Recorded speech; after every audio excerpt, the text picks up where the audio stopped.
All right. I think it's time to get this thing going.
Hey everybody, and welcome back to episode 2 of the Neural Nexus Zero,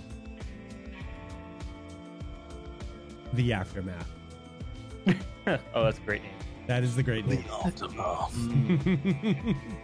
Everybody, how are we doing tonight? Cass, you guys ready to get it into the second episode of Neural Nexus Zero? No. Can't wait to show my new character. It's gonna be great. Yeah.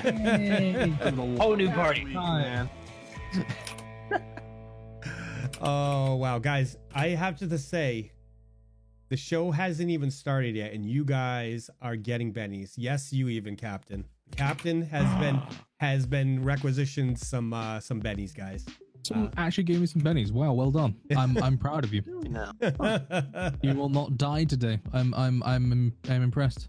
I'll Nope. not cut oxygen to your location. Let's not get too hasty about the whole death thing. Okay. You know. I mean, he is a benevolent captain, so. Well, it's more of a threat Benevolent-ish. rather than an actual, Like, Benevolent. make sure you go on the wrong away team. That's all. There you go. I do check the roster. Okay, so we're gonna start off. Let's start off with the fun thing. Let's start off with the rewards your player, the people have given to you guys, and I'm gonna do it as we do it so we don't lose track of it. Cawthon has given me a DM token for advantage.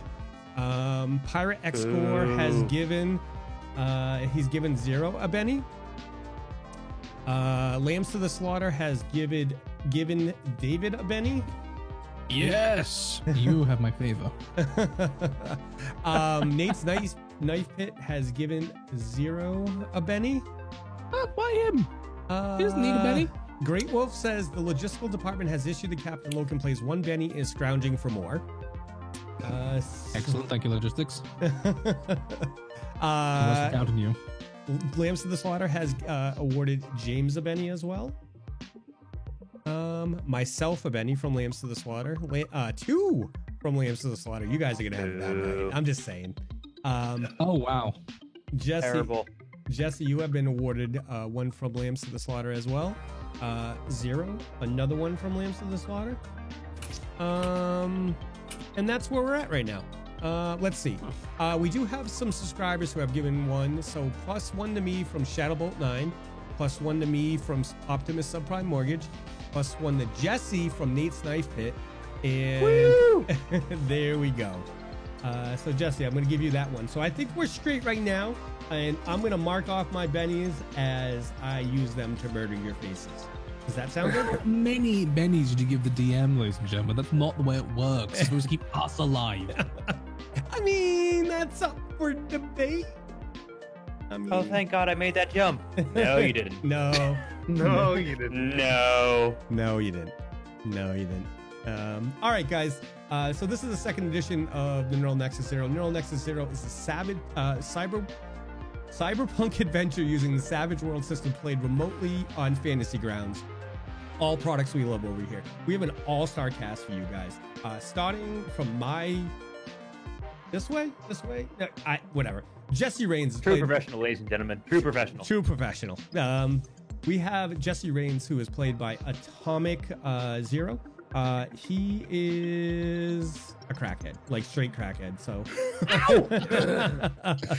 He is a stoner. I kind of need it. You I kinda- need it, ladies and gentlemen. Oh, okay. James Dunn, who is played by the Astropub. He is the doc. Dr. James Dunn. Dr. James Dunn. My Doctor. apologies. My Dr. apologies. James Dunn. My apologies, sir. He has not earned the title, but he demands. That to be is called Dr. Sausage to you.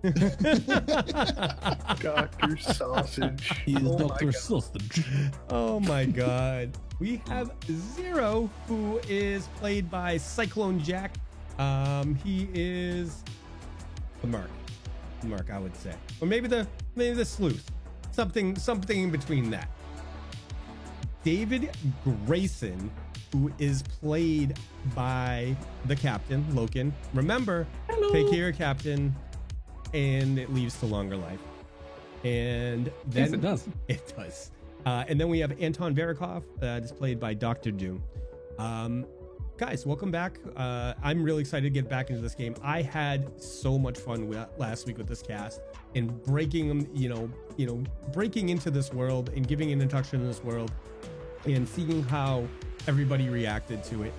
I've had a lot of people reach out and express how much they enjoyed the show. So thank you so much for coming back. If this is your first time here tonight, give us a follow, come back and hang out some time and see some our other shows.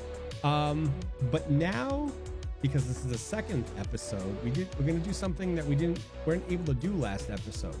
I do this on all our shows, and I'm gonna ask the cast to do is roll a d20, and whoever gets the lowest score is gonna recap last week. So read those scores off as you go. Ooh. Ha! Oh, wow. Let's go, Wow, baby. those are low. Wow. What? How are they that low? All right, let's get the bad We're all luck out going early, down. guys. Bad Yeah. luck out early. Wow. So Okay. what did you guys roll? Well, I I rolled got a 1. 4. James got a 7. I got a 7. Zero got a 12. Anton? 5 from right across Okay, so the camel on the finger. David, why don't you fill our community in on what happened in the inaugural episode of Neural Nexus The Zero? inaugural episode last week on the Real Nexus Zero. Cyclone Jack, aka Zero, spoke some Spanish. Dr. Dunn wooed some ladies. And Jesse got high. No, in all seriousness, that all said and done and out of the way. Basically, what happened is we all got together. We all got a strange phone call from a lady from all of our pasts, a musician, a artiste of sorts, and we were told to come to a big old concert thing. To which everyone was like, "Oh, well, fair enough. We haven't seen each other for a while." So we all basically got ourselves prepared. We were picked up in a rather impressive vehicle, to say the least, a very, very highly advanced and very posh limousine. Whisked us away to this, it was a state-run bar, I believe it was, wasn't it? State-run events area. Yes. We all sort of mingled, had a good time, had some drinks. I think Jesse got a very, very, very, very, very high. And then we enjoyed an amazing show. To which the climax was pink smoke everywhere. And my face hid in the deck immediately. That was a thing. The guy who was paranoid was like, everyone, let's get out of here. My head hit the deck first, but I was the first one down. Just on the ground. And so soon my compatriots followed suit. And thus we are incapacitated in a club. And the last thing we saw was, I believe, Zero saw the lady in question, the musician, being whisked away by a suited and sort of almost shadowy figure, and was being abducted, it would appear. That would And be that's where we accurate. left off, I believe. I think you Was left that, off. was that about right?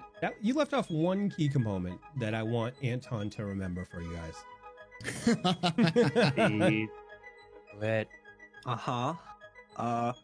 Yeah, I've seen a lot of cracks and exploits, 0-day hacks on the internet.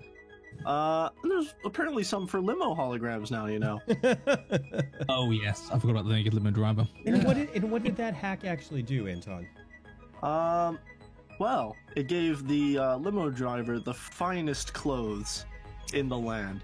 French Clothes clothes. that can only be seen by the most elite of the elite, the high society. They're the most. He was naked. He was just completely naked, head to toe. Okay, so he's out there with He his, sold him this crap. it's swinging in the Yeah. breeze right now. Okay, all Yeah. right, fair enough. Before we get into the story, I'd like to give everybody, because the stream is this show is new, I wanted to give you guys a heads up. If you are a sub to the show, you automatically get one Benny to give the cast tonight. The way you redeem that is I'm going to need you to message either Cawthon 1041 or Yachts Twitch, and they will, if you are a sub, they will take your +1 and relay it to the cast.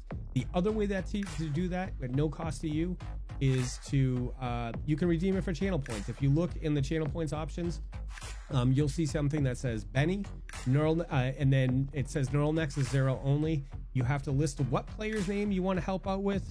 No, you cannot do that. You cannot give one to Anton either, Logan. Oh, the hacks is real. I have points. I've been here. I have money. Time. Oh my god. I demand recompensation. Money ain't worth nothing here, son. Yeah, you have no power here. Everyone has their vices. You can give it to me and I'll give you something in return. It's probably not what you want, but you'll get something. Wow. I don't like where this is going. Most people don't, it's fine. Cawthon says glitch in the Matrix revealed. Perfect.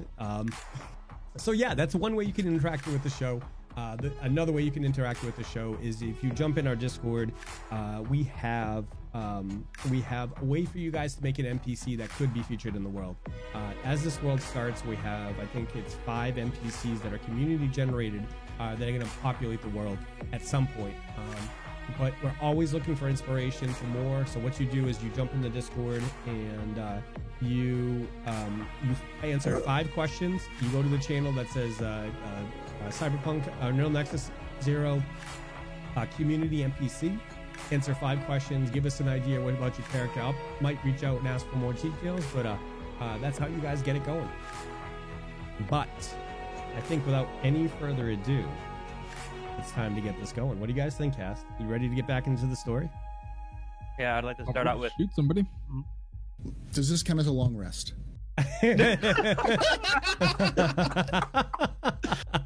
All right, I can see how this is going. This campaign's going. Alrighty. Chat, you ready? Cast, you ready? I'm excited. Proceed. Oh yeah. I was just gonna say, you got Paul, you killing me. Alright. Nexus initialization complete. So when last we left off, the party was snoring. They were unconscious. There was fears about them not being able to wake up. As the players one by one succumb to the what you guys know as a Connect, a drug in this world, a sublingual drug in this world, spread throughout the club and affected our heroic party one by one. One by one, they felt the euphoria wash over them, their eyes dimmed, and they hit the ground unconscious. I'm gonna take one player. Jesse Rains, give me a D6 roll, please. Yeah. That is a 5, sir. Thank you. After about an hour, the players one by one start to wake up. I'm going to have everybody give me a vigor check except for James Dunn, please. What's vigor? Oh, there it is. Got it. All right. I got a 3. Oh, Who got? Ooh. Okay. Wow, 3. Wait, great. God dang it. What is with my rolls today? Anton, what did you get for vigor? 10 big ones. 10 big ones and 0? I rolled a 15. Okay. And Jesse, what was yours? Got a 3. You had a 3 as well. Okay. Yeah. 0. Suddenly, your eyes flicker. You're looking around the room, Your eyes are opening and you're trying to come into focus. Your head is pounding like you have been drinking on a 6-day bender. You know, something Jesse would do typically. You wake up and you're disoriented, and you sit up. And as you do so, and you look around the room and you start to see Anton wake up just about the same time as you. Okay. Anton, very similar situation. You wake up and you're looking around and you're trying to figure out, try to get your bearings and trying to figure out what's going on. The both of you still see like a slight haze of this cloud and mixed with a little bit of smoke hanging around the room. It's pretty quiet. Most everybody's unconscious from what you see.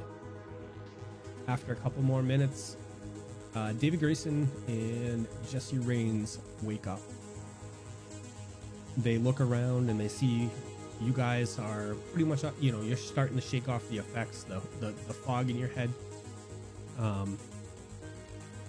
And I'm going to need everybody to give me a spot check, please. Or a notice. I'm sorry. I'm playing a wrong game. So it's a 5 on notice. Crackhead does it again. Yeah. The drugs don't affect you. As a crystal method. Yeah. Right. The drugs do not affect me, and no long term on because he has drugs in his body all the time. All right. So Zero got a 5. David, what'd you get? I got a 5. Jesse, what? I got a 9. Okay. And Jesse got a 17. As you guys look around the room, you don't see James Dunn. Are we all in the same room? Yeah. Are we all still in the bar? Yeah. Are we just like So piled on top of each other? No, you're spread out around the room a little bit. You're probably, at max, you're probably like 25 feet away from each other. I'm no longer in the bathroom. Correct. Ooh. Is there anyone else? Like, is it still like the same people that were dancing in the regular crowd and all that? Yeah, everybody is pretty much on the floor. The one exception you do see this is I just realized what was going on. For those of you on He said James Dunn's not here, so James Dunn's not here right now. For those of you on podcast land, James Dunn has removed himself from the frame on the live stream, so he cannot. He is gone. All right, Production, right? fair enough. So as you guys look around the room, there's people unconscious everywhere. Jesse. Your gaze particularly happens to notice. You see a girl on the floor, or really what used to be a girl. Goddamn shame, really, because she must have been really attractive. As horribly disfigured as she is, you're surprised that you can even identify her at all. As you stare in horror, you realize her throat is cut and a symbol is carved into the flesh of her cheek. Is she like near me, or is she? Hold on. Sorry. This slash reveals her augments, and you see wires coiled under the skin of the leg where the lacerations have exposed them. Blood pumps freely from her femoral artery, arterial bleeding from this wound causing a pool of blood around her. The copper smell of blood mixed with smoke and the cloyingly sweet smell of connect hanging in the air. She's about 10 feet away from you. Okay.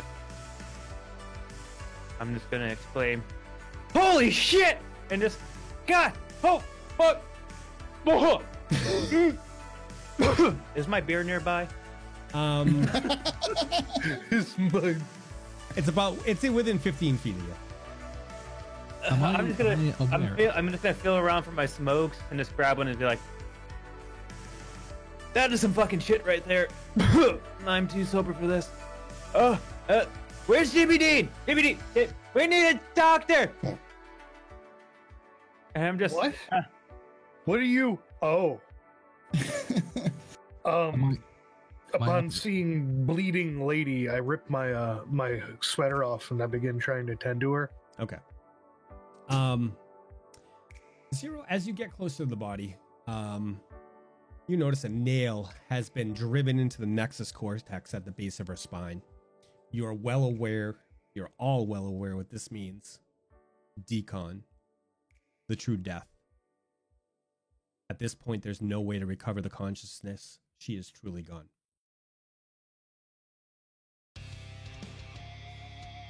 Well, sweater's covered in blood. You're right. Where the hell is James?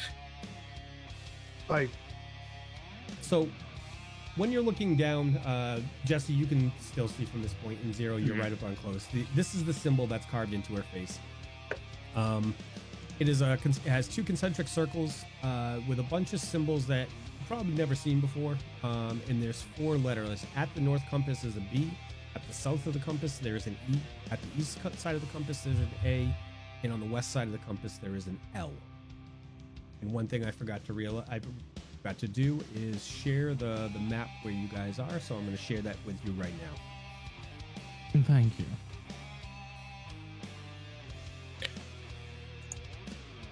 Streetwise roll to recognize the mark. Yeah, give me a shot.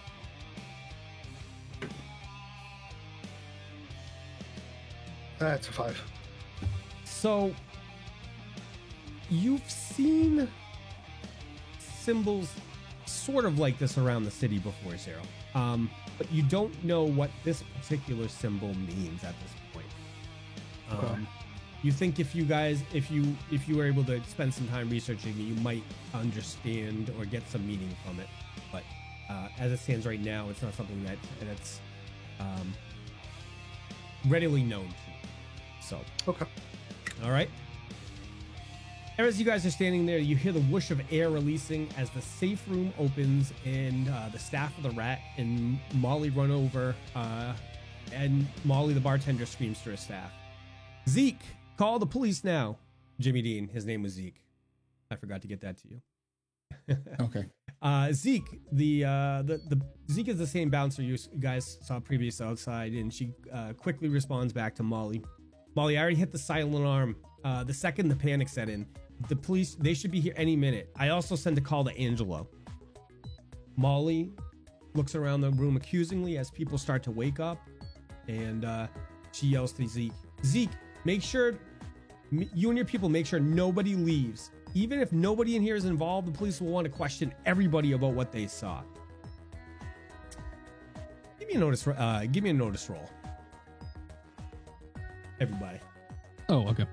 I rolled a 5. Okay. 2. 4. 2. Why is these rolls today? 4. Yes, but a 4 in this game is an achievement. You've made the skill check, Logan. So, Zero and David Grayson, you guys notice Molly, pulls Zeke aside and starts talking to her as he's like surveilling the room, and whispered under her breath, and she's kind of whispering it to him, and she says, if any of them had anything to do with this, well, the servo scanners and the surveillance hollows in the club will definitely have a recording of how it happened. BPD won't fuck around with this one. Whoever did this, they're getting deconned. I'm gonna what am I? I'm gonna sort of just gesture over to Zero here, and I'm gonna say, did you catch that? Did you hear that?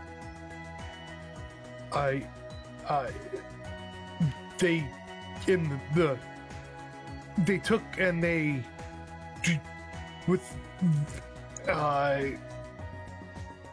you see this? I'm gonna wander over to the body. I haven't fully inspected it yet, and sort of look down at it. And I'd like to just have a quick inspection. I mean, cursory Sure. as it may be. I would like to know if I could establish how long the individual's been dead for. Okay. So what did I need to do to achieve that? Give me a notice or a healing check. Okay, I'll have to be a notice. The Okay. 4. So you're not very skilled when it comes to the healing arts, but looking down at it and based on some experience you've seen in the field with your previous occupation, when you guys woke up and Jesse brought it to your attention, there was still blood pumping. So you think it was within the last hour or last half Okay. hour. I'm sorry, 20 to 30 minutes. Okay, I'm going to discreetly our cell things in our wrists. They can take pictures, yeah. Yes. Yep. So I'm going to discreetly take a few pictures. I'm going to take a picture of the symbol. Okay. I'm going to take a picture of the state of the victim Okay. in a few angles, and I'm going to take a picture of the nail driven into the back of the neural nexus cortex. Okay. And I'm going to swipe these over to Anton. I'm going to say, encrypt these. All right. I don't want anybody to find that we've got these pictures when the police come and start questioning, but I want the evidence for them to take a look at it later. You're just some fucked up shit, but okay. So I want to make sure that we've got all the information just for, future reference in case we need it, but I don't want the cops to know, we don't want any incriminating evidence. I give Grayson a shove on the shoulder, and I get kind of closer to him, almost like muttering, "Listen, no love lost or anything, but where the fuck is Dunn?" I'm gonna sort of look around, only now realizing that that's the case. Yeah. And I go, where the hell is he? Did any of you guys see him anywhere? Did he wake up with us? I woke up with Jesse first and didn't notice him. Okay, that's not great. I mean, and I'm gonna sort of look around a bit, and I'm gonna be look confused because I have no idea where he is at all. Just going back, do I need to should I make a roll to encrypt these things or run them through a hash or? Yeah, give me a hacking check, please. Hacking, okay. 9. You are very convinced that you have just successfully encrypted these. In fact, you did so well as you did so. You kind of came up with a little skip track way of your own personal encryption because you got erased, and so you have effectively locked it off so that only you could have access. Somebody could take your Nexus at this point, and they still wouldn't be able to get the information. Yeah, they'd have to brute force the hash key, and there's no way they're getting through that for a Correct. while. Right. I'm gonna try and is Molly in the room? Molly is in the room. Yep. And is Zeke in the room as well? Yes. Okay, so I'm gonna walk over to them in a sort of just gonna go, hey guys, have you seen my friend anywhere? He was a bloke in a white doctor's coat. Have you seen him at all?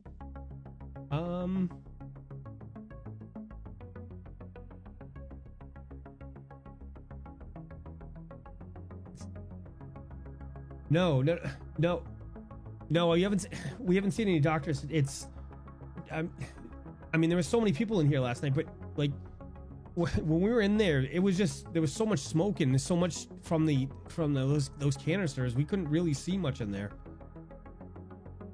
I'm gonna go. Hang on, wait. Last night, I'm gonna check my wrist cell and just kind of try and work out what time it is because we don't even know what time it is. I misspoke. When you guys woke up, you realized it had been about 50 minutes to an hour. Oh, okay. All right, cool. Yeah, All right, I misspoke. So. How have we been out?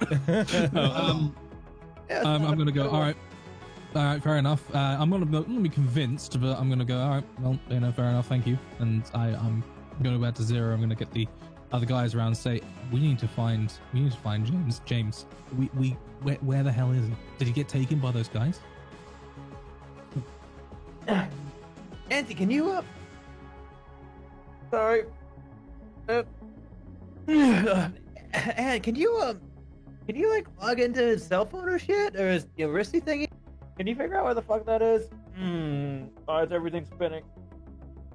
And yeah, I'm just sort of like in a haze, and I was, oh yeah, I can do that. But so yeah, I'll go ahead and open up my tab and start looking around, see if I have like a location thing on him, or Okay. I'm gonna try to like text him. Hey, I mean- sausage man, where you at? I mean, you could try giving him a call. Have you guys tried to give your friend a call? I just sent him a message. I sent him like a little text, like, yo, sausage man, where you at? So, as Jesse, as you type the message out and you're just laughing, you send the message off. You get a confirmation of delivery, but after about a minute, you get no response. That motherfucker's ghosting me. Motherfucker. Well, at least he received it, which means he's still online. That's something, at least. Yeah, but he doesn't respond back. Every time. Did you really just? I call him. Yeah. You get a call? I was gonna say, just call Okay. him. I call him. Okay. So Zero, you flip your wrist up. You bring up the contact through your eye interface, and you send out Shithead. the Call. Seriously, Zero, you still calling him that after all I these mean, years? oh yeah, it's better than puta madre, all right? Shithead works. It's a little complimentary. Whatever, brother. So the picture of James Dunn pops up and it starts spinning. Underneath is an indicator that the call is going through. After about 45 seconds, it just blinks twice and the contact drops on back down in your wrist with no answer. I don't think he's ghosting us, Jesse. I don't think he can pick up. This isn't good He at doesn't all. like you anyway. That's not a good sign. Oh, maybe he doesn't like me anymore either. Fuck, I watched that's deep, man. our friend get dragged off the stage by guys before we went down and before I went. How the hell did I get from the bathroom to out here? Oh, is that what happened? I don't know. I went down pretty quick. What? Zero, tell us what happened, dude. You said, Smoke, we need to get out of... Yeah, and then you ended Yeah, up... not the bit where I collapsed. The parts after that. I I was I just still have the making bruise to sure. prove that. Yeah, well, I'm Hey, making look. sure you remember, that's all. Oh, every little detail, of course, absolutely. Are you sure? Because you fell asleep pretty quick. Continue, for God's sakes, man. So Jesse was fiddling with the container, and I think he got it to almost stop spewing smoke, and then he pitched it over there towards the bar. And then I saw you guys drop pretty quick, and then me and Anton were up last. And then Anton passed out, and I was trying to figure out a way to get out.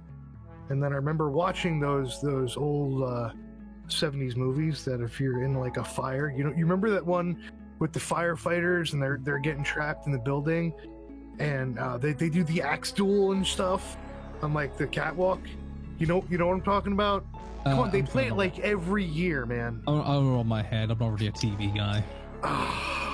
You're But yeah, sure. I know exactly what you're talking about. well, Absolutely. the running water and water pipes, it's not 100% water. They bring in like fresh air. So like I ran towards the bathroom to see if I could like, flush my head in the toilet and get some air coming in with the jets or like by the sink. So I ran to the bathroom. I got through the first door and I cut off a ton of the smoke. And then I got in the second door and I got my head real close to the toilet and I was about to start taking a breath of fresh air. And then I fell asleep on the tile floor. Good to know. And you saw our friend getting abducted. Yeah, on the way to the bathroom, I saw her getting taken by people. Interesting. I'm going to gesture over to Anton and say, Anton, is there any chance you can discreetly hack into the security feeds of this establishment and see if we can see what happened? Those cameras have angles we didn't. Guys, is there anything I'm not doing right now? Final check. Well, I mean, it's what you're good Lazy for, fuck. isn't it? Now get on with it. Yeah, stop being a lazy fuck. Do your job. So I'm gonna need a notice roll from everybody in the meantime.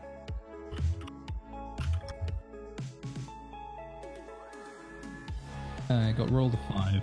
I got a 5. I rolled a 2. I have 11, even though I'm looking at my wrist, I'm doing fine. This guy. The sass on this man.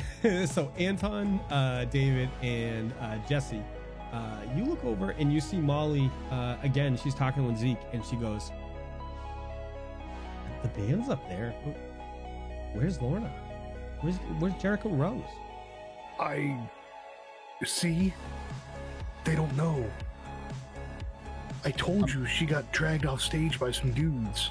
Well, fuck it. Why are we waiting? Let's go. And then Jesse just like walks it towards the stage. Okay. I'm not going to stop him. I'm just going to sort of just quickly look over at Zero and just say, yeah, my suspicions of Molly and this establishment are diminishing somewhat. I think there's a third party at play. Yeah, I think there was too, and I'm pretty sure if we try to get out of here, bad things are gonna happen. Yeah, we have to stay put for now. So, Although Jesse's going at a rate of knots, I'm going to look over him and he wanders over the stage. I'm Don't willing- leave the establishment. You know the cops will have you if you do. Jesse, as you start to run over to there, Zeke's eyes fall on you, and he runs over to you. He's like, "Hey, what are you doing? What are you doing?" He puts. My friend Lorna, she was on stage last night. Didn't you see her? Where the fuck is she? Your friend, Lorna? Yeah, we grew up. Oh man, we go back. So okay, so you know this one time. So me and her go way back, man. So like we were like in like third fucking grade, and she used to sit next to me, and it was the coolest fucking thing. We used to make these goddamn hand turkeys, and it used to be out of like macaroni and shit. I tried to give them to my dad, but he's like, fuck it, yeah, you know, he's not that type of guy. But anyway, where the fuck is she? I nudge Grayson and I lean and I go, 5 cred says he gets tased in the nuts before the night's over. I'm just trying to. Oh, I'm just trying to get to the stage, man. I just want to look for her. No harm, no harm. I mean, you can what? You can join with me. You want to look? Want to look? All right. So as Molly seeing the altercation over by the stage, comes over and says, "What's going on, Zeke?" Zeke looks back at Molly and goes, supposedly Lorna's this guy, crackhead's friend. But I don't see her on the stage. And this point, I approach too as they're talking back and forth. Okay. So Molly says, "Zeke, send your man out back, or go out back and check and see if she's in the green room, or see if there's something out there. But you guys got to stay put. The police are on their way." I saw her getting taken before I went down. By the way, did any of your workers pull me out of the bathroom? Because that's where I passed out, not out here. I don't think so. I mean, we were all in the bubble. Yeah, I passed out in the bathroom. That's really weird. All right. So as you guys are talking, Zeke steps away for a couple minutes. After a couple minutes, he comes back and he says, "Molly, no sign of her. The band all looks to be here up on the stage, and they're starting to wake up now, but she's gone. It doesn't look like there are any signs of a struggle back there, but you're gonna have to check further. One window had been busted out though. It looks like the containment metal back there. It looks like it malfunctioned. I have to have the police check when they get here. I've sealed the door back there for now. I wedged it shut, but it's the best we can do, you know." Hey Molly, were you guys running a security on this in the club, or like what was the other dude doing? Was he one of yours? Which dude? The guy that took Lorna. He was off on the side of the stage. Weird. I have no idea who took Lorna. I have no idea who took Lorna. He was like some dude in a suit, a protein shake. Didn't you see him? Describe him. Was he one of yours? Yeah, I start describing the 2 guys that were dragging her off. I mean, it sounds familiar, but I mean, there was 100 people in here, big dudes with beards. I mean, if it's a dude in a suit, I mean, was he one of your security guys? I mean, don't you have a roster or some shit? Yeah, I mean, we have a list of our people, but our do you see him there? Do you see him right now? Do you see him around the club? Because all my people are here. Then that means someone that was here isn't here. Now, ain't that fucking a quinky dink?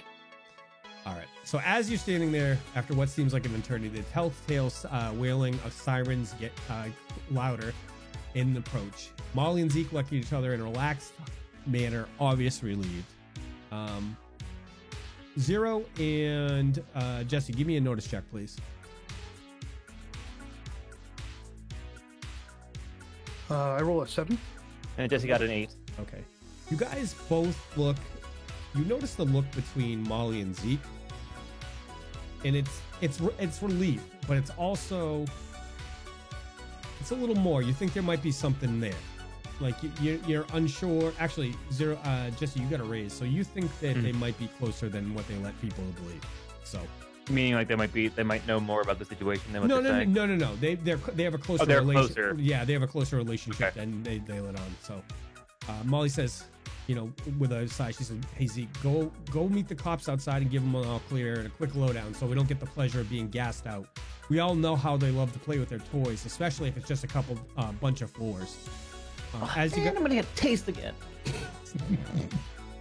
As you guys watch, Zeke runs outside, and you hear the doors of several cars doors slam, and the muffled calls from Zeke to the police.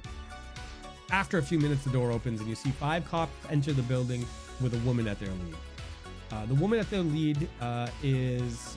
I'm gonna share a picture for you. She has an augment on her left eye, high back collar with lights inside of it. Her hair is shaved on one side of the head and flipped over to the other side. Long black, black hair that comes down and ends just below her jawline. She's about 5'10", slight of build, but she definitely looks like she can handle herself. The woman cuts an impressive figure, and her cold, commanding presence immediately lets you know that she isn't just an average beat cop. Short black hair frames her face and almost draws attention to the single visible og she has around her left eye. The line of it barely perceptible, but still clear enough to see it. It runs to the left side of her shaved head and terminates in a neural connection above the ear. Gun drawn, she calls to the other officers as she rushes in to set a perimeter and start marking off the scene. Seeing no immediate threat, she holsters a weapon and starts approaching your group. Molly, it fucking reeks of Connect in here. Looks like we're back here yet again. Why does it seem like you and your staff can't keep a handle on what's going on in here? You're lucky it's me this time and not the feds. They would have shut your ass down by now. Molly's gaze swings over to the cop, and almost like it's very clear the venom in her face as she stands at it. She goes, "Look, Officer Caranta, we do our best and you know that.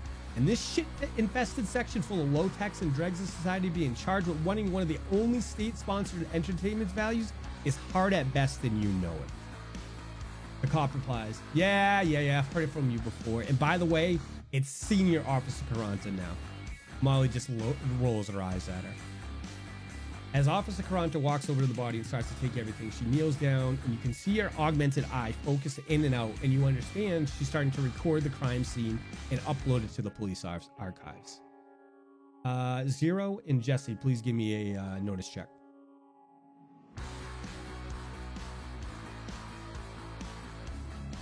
I rolled a 7. And I also got a 7. Okay. You notice she seems kind of taken aback when she sees the symbol on the girl's forehead. And this is what you hear. You hear, wow, it's been exactly 30 days. Shit, this one's blonde as well. And the symbol. This is the third. Fuck, Dirkstra's gonna lose his fucking mind. She turns around and sees you both standing there and says, "Who the hell are you? Who are all you?" Hey, sweet thing. My name's Jesse. How the fuck you doing? Sweet thing, who the fuck do you think you're talking to? Oh, he's about to get thrown through a wall. I wander over and sort of put a hand on Jesse's shoulder and say, I might want to stand back on this one, bud. I'm just Jesse. Jesse, yeah. Less is more, my friend. Less is more. Why are you guys here? Oh, we were seeing the show last night. Our buddy was performing. Yeah, we were watching the show. We were invited by the main acts, and well, we woke up here. It was quite a night. I'm going to point the bruise on my head just to prove it. Present your nexuses. I'm going to do just exactly that and present the nexus. Okay. So one by one, she waves her nexus over your wrists, and you see her eye flutter as she gets to the third one. And her eye flutters back and forth, and she goes, "Okay, no criminal history." I pull out my work ID as well as my nexus. Okay. Criminal history. All right. So she gives you a nod, kind of, and you can see her visibly loosen a little bit, Zero. Okay. How do you guys know the victim? This one, no. The one that was taken off stage, yes. Oh, there's another victim? Is there another body, Molly? No body. She's missing. What class of citizens are you? Look at me. Wait, 4. We're 4. What do I look like? Well, you look like a fucking 5. You could possibly a 6, and that doesn't even exist. Thanks, baby. I thought I was a 10 in your book. Holy You shit. call me a baby one more time, and they're gonna have to find you an augmented leg. I'm gonna get Jesse and say, Jesse, look, baby. What? Let's go get you a drink or something, shall we? No, let's disarm the situation. I'm gonna look around to the comments. I'm sorry. I'm gonna take him off to the bar and say, Ollie, I don't suppose we get something for this man to drink, can we? Well, it's not the first time I talked to cops. It's fine. I think Yeah. that's the problem, Jesse. Yeah, Go I guess sit we down. can. So Bobby looks over at Molly and says, "Molly, I know you have hollow surveillance, and you should be able to pull a full recording from the servers. Go and get them, and get all the property footage for my Nexus control interface, and we can review them and see if this lot or anybody else is involved. Molly looks down at her wrist. The hologram pops up from her wrist and she says, access rat security footage, all cameras, access verification 2-factor, selection biometric. She holds her wrist up to her right eye. Send to officer. Wait. With a smart ass look on her face. Send to senior officer Bobby Caranta. Confirm. Confirm send. A few minutes later, you guys, Zero, because you're still standing there. Yeah. You see Bobby's left eye flutter. And she says, okay, I've received the footage. Let's take a look. Lorna first. Let's take a look at Lorna first and see what happened. You should probably get your friends over here. Because if you guys are involved, we're taking you. I look over at the crew by the bar and I give them a sharp whistle. We're gonna wander back, meander over there, you know. Mm-hmm. Anton, what are you doing at this point? I'll head over. I'm pretty much done everything I was doing, so. Okay. As you guys watch, a holographic image pops up from Bobby's wrist from the perspective of the servos at the bar. Turning to the stage, we see as the band is completely full swing. After a few minutes of this, a shriek rings out from the crowd. The band, and in fact, Lorna, stop playing and look on into the crowd, trying to figure out what exactly is going on. As the pink and the purple wave washes up over by the stage, one by one, the band members smile, the look of euphoria coming over their faces, they drop. You see Lorna, she's the only one smart enough to cover her face with her oversized collar of a jacket. She stands there, breathing through her coat for a few seconds, trying to resist the effects of the Connect. Suddenly, a large man steps up behind her, reaches around her, and places a cloth over her mouth. He wraps in her a bear hug and starts to drag her away towards the back room, his face mostly obscured by the smoke and the cloud of Connect in Lorna's body. As Bobby's watching, she says, stop. Focus in on the man's face. Zoom, enhance. As the camera zoom in, its focus settles over Lorna's shoulder and brings the person's face into focus. Applying a couple filters, it strips away the cloud of smoke. However, when the face is revealed, it is distorted. It looks almost as if it's twisted in on itself. The only thing you can really make out are two glowing earrings and a chin framed with a beard. As you watch, the figure drags Lorna off the stage and back into the room behind the stage. I'm gonna show you a picture of what you guys see from this person. Nice. So big build. He's got augments, coming up the center, the front portions of his throat. Green neon glowing earrings or ear augments. You're not sure at this point what it could be. In a brown leather jacket. Bobby says, shit. Facial recognition block. The chances somebody in here having a license for facial recognition blocking is slim. That is fucking illegal. Nexus. Follow identified victim. As you watch the figure being dragged out and back, it looks like Lorna's body goes limp. The figure picks her up and tosses Lorna over her shoulder. Looking around the room, his eyes fall on a window. He grabs a lamp off the desk in the room, smashes the windows out, and pulls himself out. Bobby says, switch to outside coverage. The camera angle switches to the outside view of the same person stepping out of a window. Lorna over his shoulder. He looks around, quickly walks to the end of the alley, places his Nexus on the lock of the car parked there. Jesse, you would know this to be a green Tempa Model 7. Opens the passenger door and places Lorna in the seat. He then jogs around to the other side of the car, the lights turn on, and it speeds away from the rat. As it takes off, you see a partial plate number, 73TX. Bobby says, shit, we're gonna have to track down that partial plate. Also, we can run a search of people who have checked in here last night and see if anyone's authorized for facial block. It's a slim chance, but maybe we'll get lucky. All right, let's go see what happened with her. And she points over to the woman on the floor.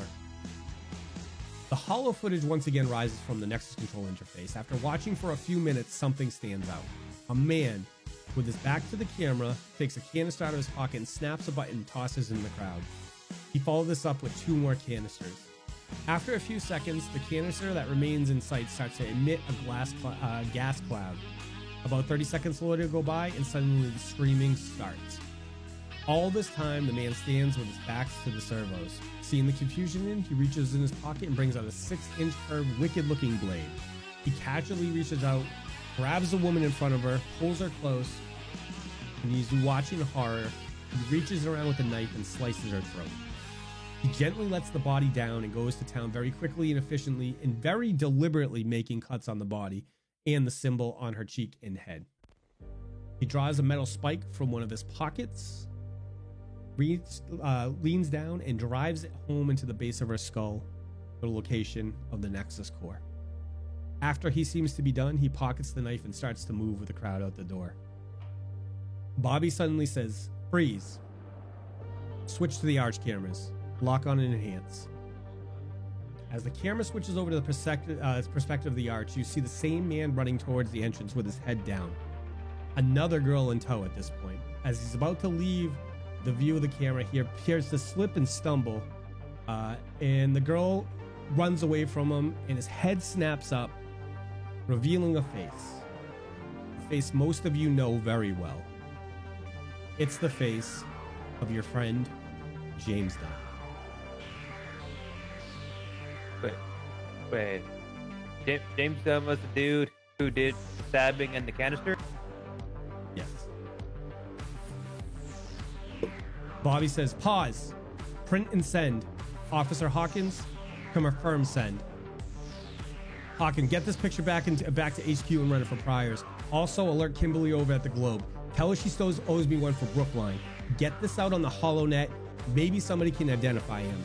Bounty level 2, charges decon. Also run that partial plate number. Let's see if we can get a hit on that car." I'm gonna sort of lean over and say, "We know who that is." Yeah, Jimmy, or as soon as Jesse just sees it on the tape, he's like, "Holy shit, that's Jimmy Dean!" Oh my god. Oh god. Oh my god. We can say that in unison. Yep.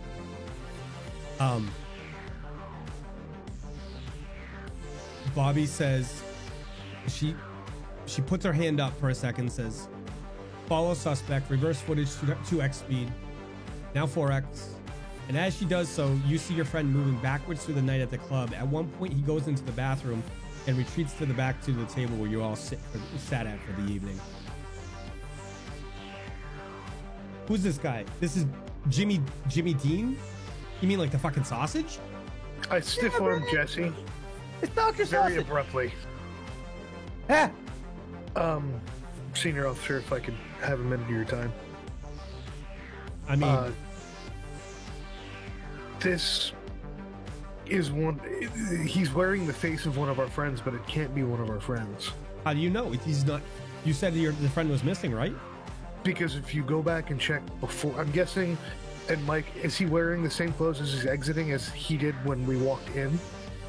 Yep. Like doctor's coat and all? Yep. Shit, I could have missed a lot back then.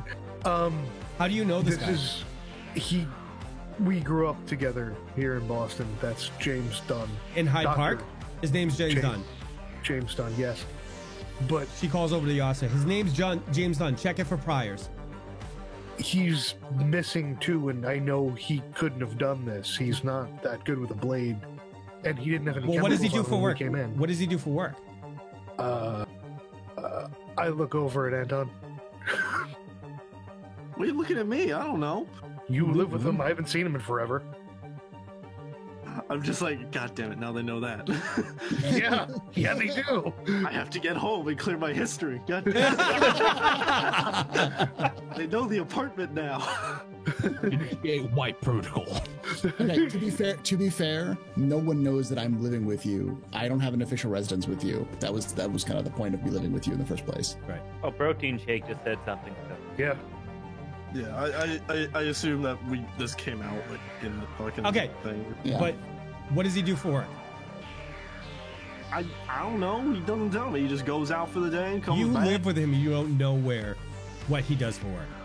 No, man, he just showed up out of the blue and just said he needed a place, and then he just goes out. If you're gonna bluff, I'm gonna need a persuasion roll. All right. You got this. I just hope Jesse isn't the first one to get tased. Yes. You're a fucking liar. Tell me what he does for work right now. He doesn't do anything right now. As far as I'm aware, he's unemployed. What did he do previous? He was a doctor or something. Oh, not good with a knife, but he was a doctor. I think you guys are bullshitting me. Okay, let me be clear. He can't, with the surgical cuts maybe, but he doesn't knife fight and he can't do stuff like that. I mean, it looked like his victim wasn't in any capacity to, resist that slice across the neck. She stops for a second, looks over the cop. Any priors on that guy? No priors. How did he get his knife in the canisters past the arch? And at this, she looks over to Molly. Molly, when was the last time the archer was serviced?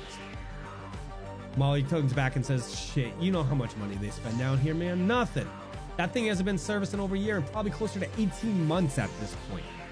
We were checked on the way in. Like, checked.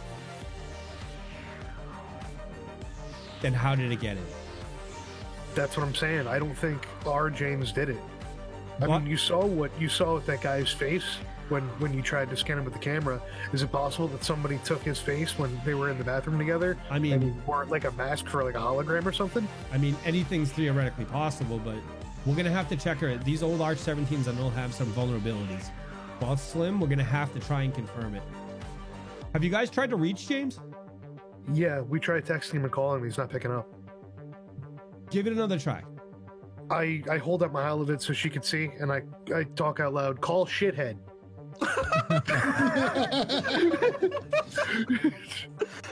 They say Jesse's the problem. Oh, wow. This is going to be great. I am excited about this. James, you suddenly sit up, startled awake by the incoming call on your Nexus. Eyes opening, you try to shake off the effects of sleep. No, it's What not. the fuck? It's not just sleep. It's something more. It's like a fog in your head you can't immediately recover from. You look down. Oh, Your right hand is curled around a wicked-looking blade, a blade that, although you have never seen before, is covered in blood. After a quick examination, you realize you aren't bleeding, and the blood isn't yours. It's kind of like you drank too much. However, like you're hungover, but you don't remember drinking that much, if anything. Where are you? What happened? Where is everybody? Whose blood is this? Do you take the call? I'm gonna hang it up. I'm just gonna hang it up because I don't know what's going on. I'm just gonna hit no. Okay. Because it's the face of protein shake. It's the face of protein shake. Okay, if it's that, I'll pick it up and be like, what the fuck? Who? Where are you? Where the hell did you go and what happened? Where? The last thing I remember, we were at a bar. I was trying to drag David out, and then darkness. There's a blood in my hands, and there's a knife. I have no fucking idea where that came Don't from. touch the knife. It's in my hands. I can't not touch it. Well, that's a problem. This all on speakerphone? Yes. Like, Yeah. Yeah. I never turned it off. I'm wide up. I look around. Do I know where the fuck I am? Do I see anything? As you regain your feet and walk to the mouth of the alley, it reeks of urine. Every square inch of the wall space is covered with graffiti. You look up across the street at one of the many hundreds of HoloNet billboards inside the hub. A face projected outwards from the billboard rendered by 3D lasers appears back. A face you know all too well. You've seen it every day of your life. It's your own. Next to it, flashing blue neon scrolling text repeating itself is wanted. Boston Police Department seeks information about this man in connection with a murder, Decon Bounty Class 2. Tonight at the Rat. If you know anything, please contact BPD. Information leading to his arrest will qualify you for the reward. Subject is considered armed and extremely dangerous. Remember, citizens, It's your responsibility. See something, say something. Okay. I see myself. I'm still at the call open. I'm like, I see myself with a bounty on me. I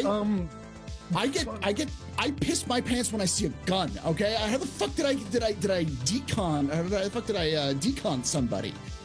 That's kind of what I was wondering about. When I punched you in the face, you fell and whimpered like a little schoolgirl. I don't see you going at somebody with a knife. I can barely hold a fucking scalpel, let alone a gun. That's pretty sure why you didn't go for general surgery. Makes sense. Yeah. I can do augments. I can't really do heart surgery. I look up at the cop and I shrug. Where are you, James? Let us come get you. I don't know. I'm in the middle of somewhere. I see a giant billboard of my face. James, give me a common knowledge roll. Okay.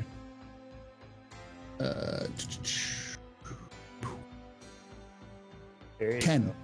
James, you're confident you're about 10 minutes from your apartment. You look around, you poke outside the alley and you look around, and based on the billboard and some of the buildings you've probably seen before, you think you're about 10 minutes, maybe 10 minutes away from your place. I'm about 10 minutes away from the apartment. Where the fuck are you? What the fuck's going on? How the fuck did I get here? I mute the call and I look up at the senior officer. Do you want him to come back here? Where do you want him to go?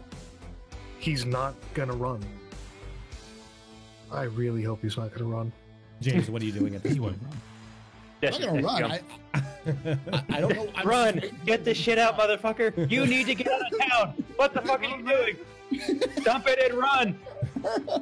I have a stash at this location if you need. Wow, perfect. I'm just gonna send back. I'm just gonna. This phone call's going on. Meanwhile, the rest of us are just texting them, "Get out! Get out!" Get out. Bong, bong, bong, bong. Okay, so you're gonna run. Are you gonna try get back to your place, or? I'm staying where I am. Oh, you I'm are. not gonna do anything. I muted the call and I was asking the officer where she wanted him to go. Okay, all right. Send his location over and stay put. I unmute the call. Stay there. Don't go anywhere. Just cooperate with the cops. Wait, Trust me, fucking it'll go cops? better for you. You're talking to the cops? Yeah, man, you're on speakerphone with the cops. Hey, man, how you doing? Oh, Oh God. my fucking god! Listen, officer, if you're deck listening, So, James, in the background, you see the face of a female, come into frame, and she says, "You stay right there, and you send them your location right now. listen, I didn't do shit. I have no idea what the fuck's going on. Regardless, we have you on camera, cutting this girl open. You stay put, because I'm gonna tell you, if my guys have to come and collect you, it's not gonna be pretty. It's not gonna be Drop pretty the knife. anyway." Can I lean into the frame of the call and just say, James, stay put. I'll be all right. Don't do anything God. stupid. Wait for the cops. We got this. That's all I'm gonna say. Oh god. I would still like to deck Jesse though. Just gonna point it out. All right, Put in a here's good a question. word with me and Here's a question. Is there any place I can go in this alleyway that's less obvious? Or is there like across the way? Yeah, you could. That I can So you could, go behind a dumpster. You could, you know what I mean, something like that. This trash can, in fact, is there like if I'm looking like across the way, can I go? Is like another place, like another alley across the way that I let can? me I see. can, 'Cause, so as you look out the alley, you got that big giant billboard across from you, and I have a map I can pop for you. Give me a second. okay. Here we go. All right, so I gotta share with you guys. I just gotta get in the right position. I'm gonna close your picture for now. Okay. So what you see, when you look outside the alley, I gotta open up a little more at this point so that you can see what you're looking at across the street. So you got a general view of like that. So you look out from the alley. There's a building across from you. You're at kind of like a three-way T intersection. One of the roads directly off to your right goes north. And then you got one going south. East and west. There's a parking lot across the street from you that goes up to a building, and there's probably like a building across the street from you that's cut like the size of a 7-Eleven, something like that, like a convenience store. Okay. So here's the first thing I'm going to do. I'm going to look around and see if there was any telltale signs of how I got there. Was I Okay. dragged? Did I walk? Was there more than one footsteps? I'm just trying to look around to see if like there's anything obvious, if like I wasn't solo or not before Okay. I do anything else. All right, give me a perception check, please. Oh, notice. I'm sorry. I keep on saying perception. Notice. Notice. Hey, 17. 17. Okay, so as you look around, James, there's a trickle of blood that leads out. As you look, it looks like somebody came into this alley. There's two currently sets of blood. You think there's a trail of blood that comes in and kind of pools around where you were, and specifically, most of the blood was where your hand was, and the weapon was. Okay. As you're walking, you think as you walked out of the alley, more droplets of blood hit the ground as you were walking out. So So you probably there's a heel print from a shoe.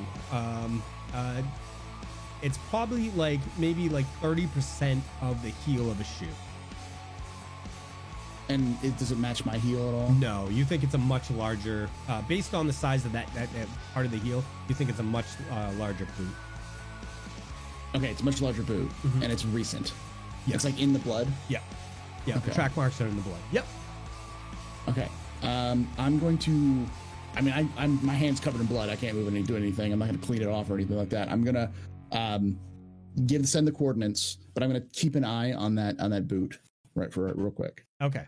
All right. We're gonna jump back over to the rat for a second. I'm also gonna take a picture of the boot print before I go. Just like Okay. All right. Yep. and like kind of check the trail, like where everything went and all that kind of stuff. All right. All right. All right. So back at the rat. You guys, you look up and you hear some discussion over by the door. It's like it sounds like the police are talking to someone who just arrived, and strangely laughs come from the door, and you hear Bobby's radio crackle out. Angela's on his way back, boss. Bobby yells over to Bobby reaches her wrist out to you, Zero, and says, "Give me the coordinates for your friend there, James Dunn." I read them off to her. Okay. So she takes it and she sends it over to officers, and she says, "Do not kill this man." The cops just kind of laugh, and two of them look wickedly, and they walk out of the door, kind of cracking their knuckles, and they don't look like they're gonna take your friend that easy. So a man steps into view, and the first thing you notice about him is kind of how unassuming he is. The second is his smile, and that despite the gruesome scene, it seems to lift the mood in the room. The man doesn't have any apparent visible augmentations and stands about 5'11", lean and obviously in good shape.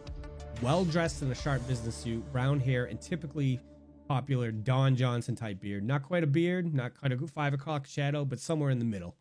The quality of his clothes and watch on his arm clearly give away the fact that he is not a 4. Along with the deferential nature from Molly, the bouncers, and even the police show him, a silent sense of authority hangs about him. He's dressed in a smart suit, no coat, vest over a blue shirt, and long, well-cut jeans. And you guys notice that both Bobby and Molly seem to breathe a little easier as he walks over to him. The man smiles, comes over to Bobby and says, "Ah, Officer Caranta, it's good to see you as always. Although, we kind of have to stop meeting like this." Bobby responds, "Angelo, how are you? You got here quick. I figured out you'd be out with some lady somewhere." "Well, sadly that lady is going home without me. Duty calls, I'm here." The little chuckle, he turns to Molly. Molly, can you bring me up to speed? Sure, Angelo. Yeah, we had a music act in here tonight, Lorna Jericho. And mid-show, somebody dropped what appears to be a large canister of Connect. It flooded the place. We got in the bubble, but the cloud from the canisters of smoke obscured our view. Somehow in the process, the lead singer for the act was taken, and we found a girl deco on the floor, and the place is trashed. He looks over at the group of you standing around and says, who are these people? Molly jumps back in and says, these guys came in here last night with Lorna, friends of hers. Also, their missing friend right now is a prime suspect. These guys haven't been linked to anything, and you can check with Bobby, get her opinion, but I don't think they had anything to do with this.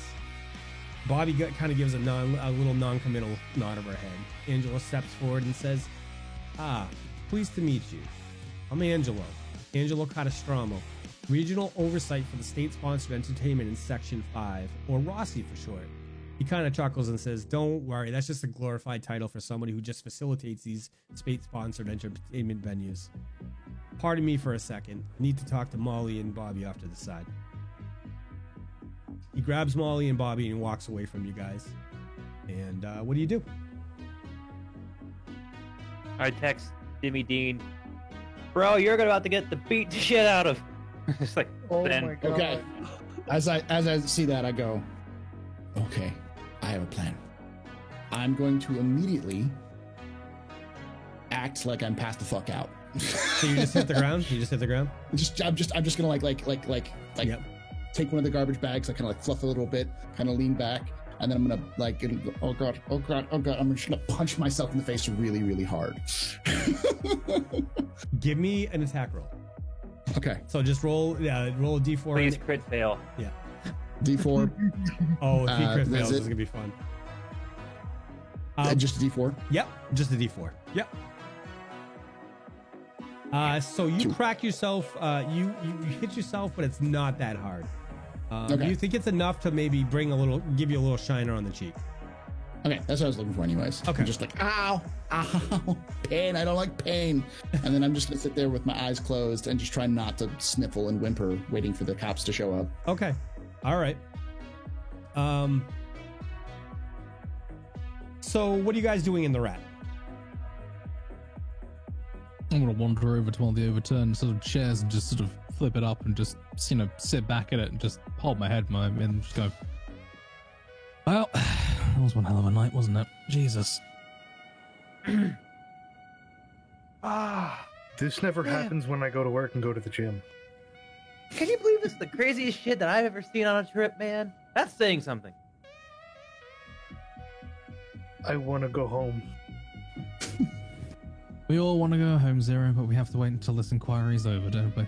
At least until they've done their investigations. Plus, we need to see if we can try and clear James's name. Yeah, they're probably gonna kill him.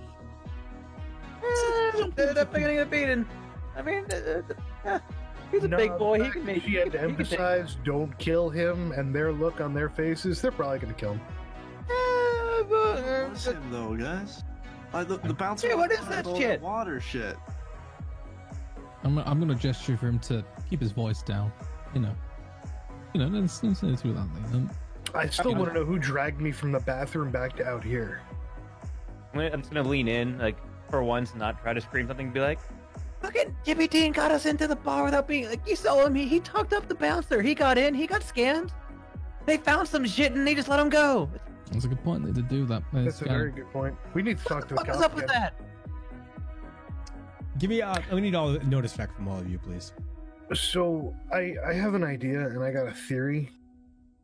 Follow me here, guys. Oh, for God's sake. Uh, Critical failure 1. Yes, he got a 5. Okay. Anton, what'd you get? I got a 3. And Zero, what'd you get? I got a 5. Okay.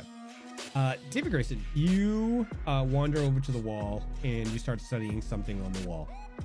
It catches your eyes. It's shiny, and you're like, "Oh, this is shiny. What is this?" Meanwhile, At the furry wall, it's fine. yes, Thanks. pat the furry wall. Get a Jeffrey. Smoke a Jeffrey. Okay. So Zero, Jesse Rains, Zero and Jesse Rains, you guys are talking about the fact that your friend's probably gonna die in a minute here, and you overhear Angelo say, "Hey, I know you got a suspect, but I mean, until he's found guilty, we're gonna have to look at this from all angles. I think we still need to work on determining a few things. How'd this guy get the knife in the canister to connect past the arch? Molly, was it a possible inside job? Did you have any new staff come on recently? I haven't seen any requisition forms come through, Molly. Did you check the arch for tampering yet?"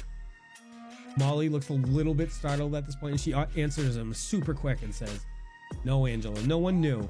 No off the books like we discussed. You made self real clear on that one last time. I really don't think any of my staff would help with something like this.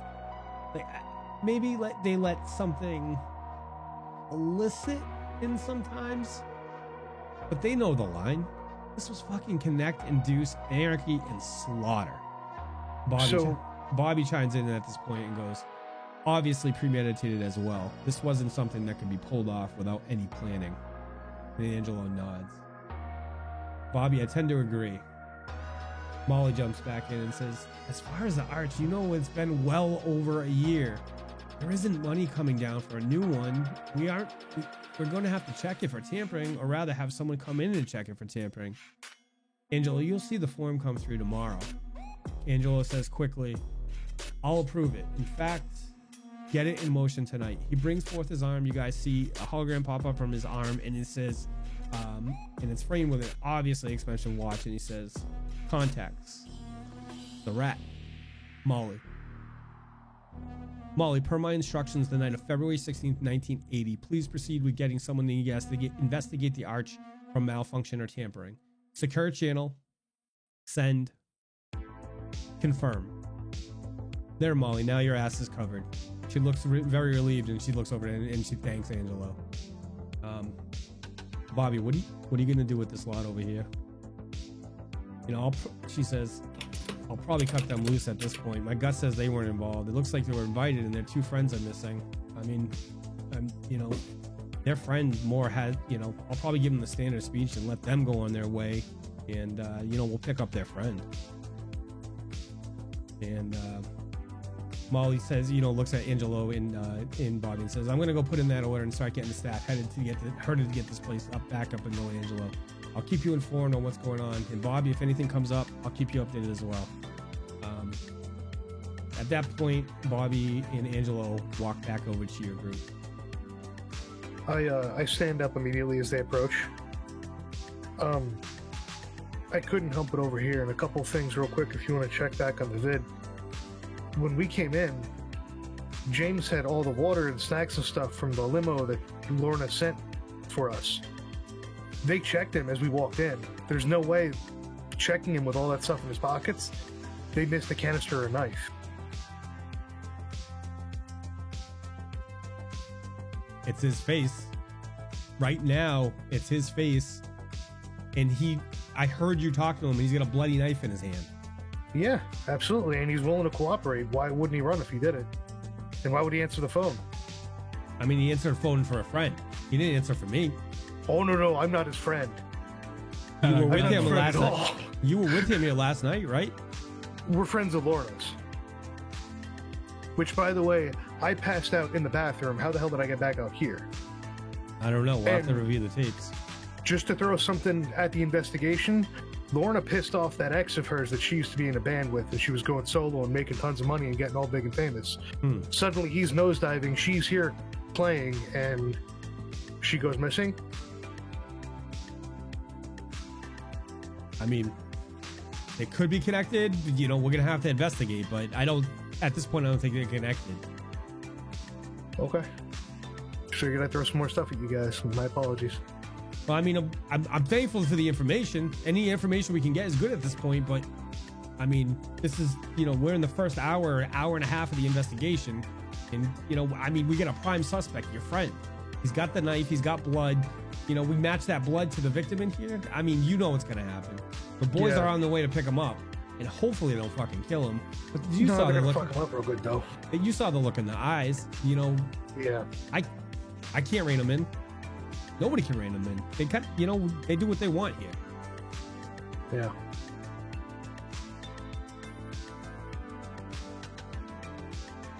We helped as much as we could. You know, if he doesn't stay put,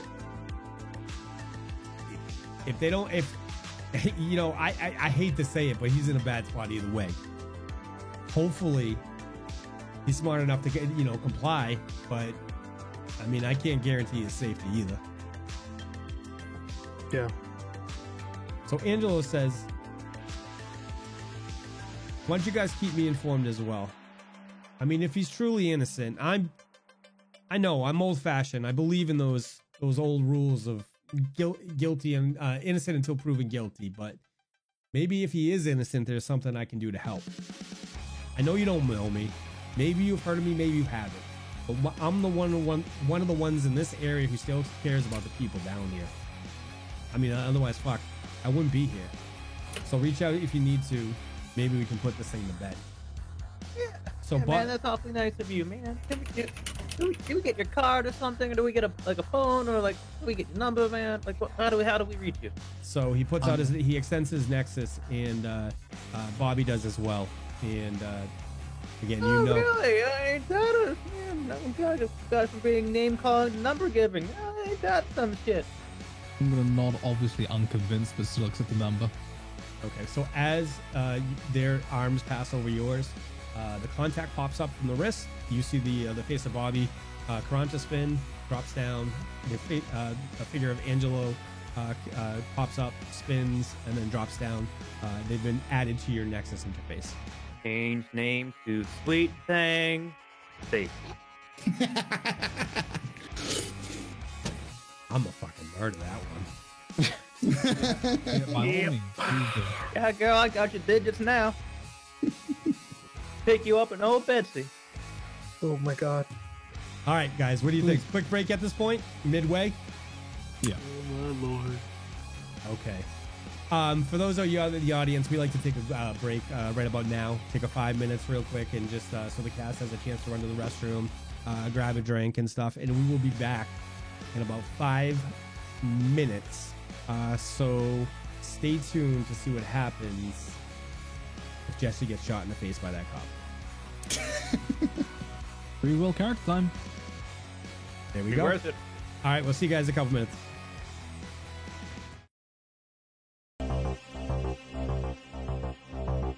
All right, everybody, we're coming back from that break. Thank you so much for your patience. As we come back, I'd like to award some of the community donated gifts for our cast members.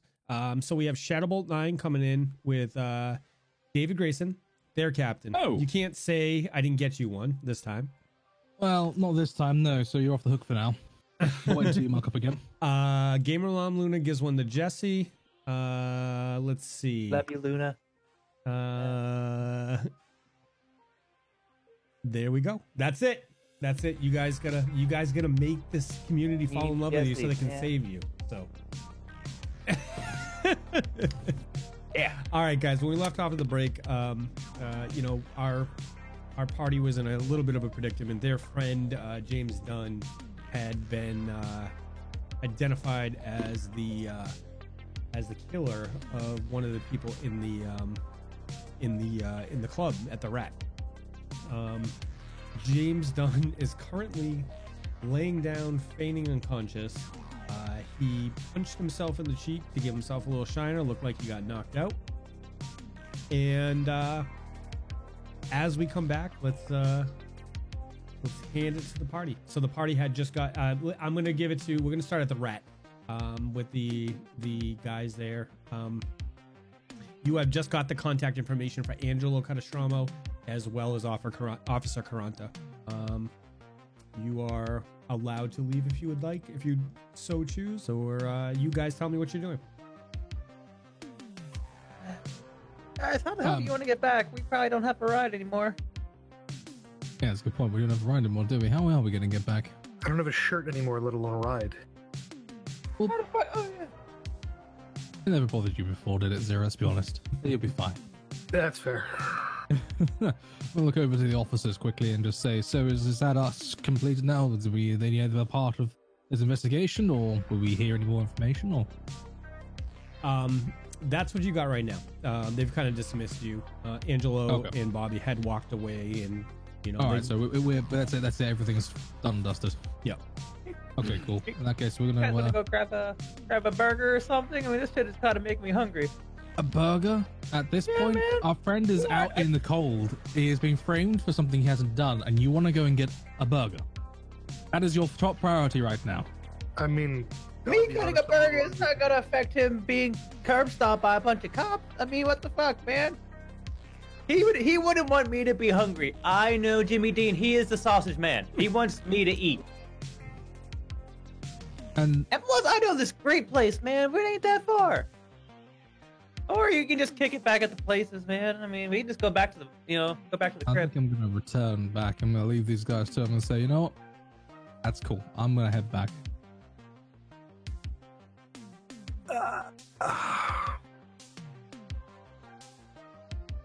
We have food, we have supplies back at the apartment. We're going to stay out any longer this evening. Fine, yeah, I'm with you on this one. fine. Jester, can you remind me of the message that you sent over to Jimmy Dean before the break? Say what now? You had sent the message over to Jimmy Dean about they're gonna murder you or something like that. Something to that effect. I said like basically something along the lines of like, "Brah, you're gonna get stumped," or like, "You're gonna get your ass beat," basically. Okay. James. Because as soon as they said like I saw them cracking their knuckles, I'm just like, "Man, you're gonna about to get beat the shit up." Like, Okay. So James, you do receive this message from your friend. Okay. The face of your crackhead friend pops up and he's like, "Man, they're gonna beat your ass." basically, yeah. All right. I'm still gonna just try to do my best. Do my Okay. best. Okay. All right. Dice Tyrants has awarded a Benny to 0. Mike, All- would we know if we could like get like a cab or a bus or something from this side of town, like to get back? I mean, you got the credits. You got it. You can Okay, get a just ride. making sure that that was something that was available in this class. How much does it cost? Money. Oh, yeah, well done. Of course it costs money. How much money? That is probably for a car for the 4 of you, 250 credits, 300 credits, something like that. That is expensive. You are in this one of the second to worst boroughs in the city,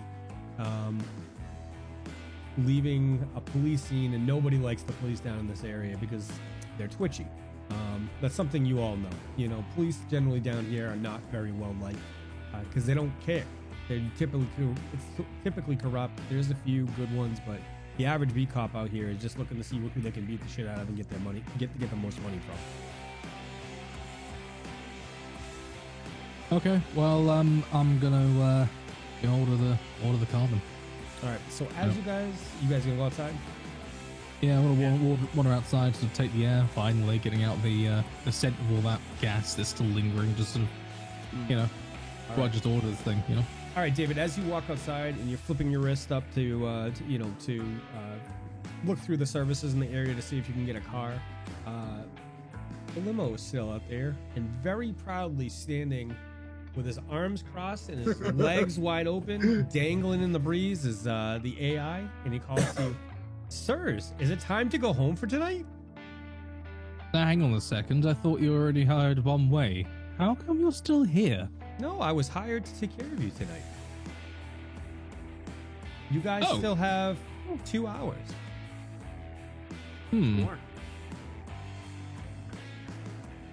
So at this Okay. point, it's about 11:30 if you're looking for perspective, because you guys got to the Rat about 8.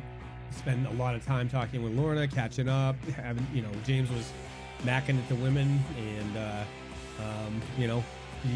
after everything was said and done, you think you guys are about 30 minutes out, 30 minutes to an hour out. So you're looking at 11:30, almost midnight.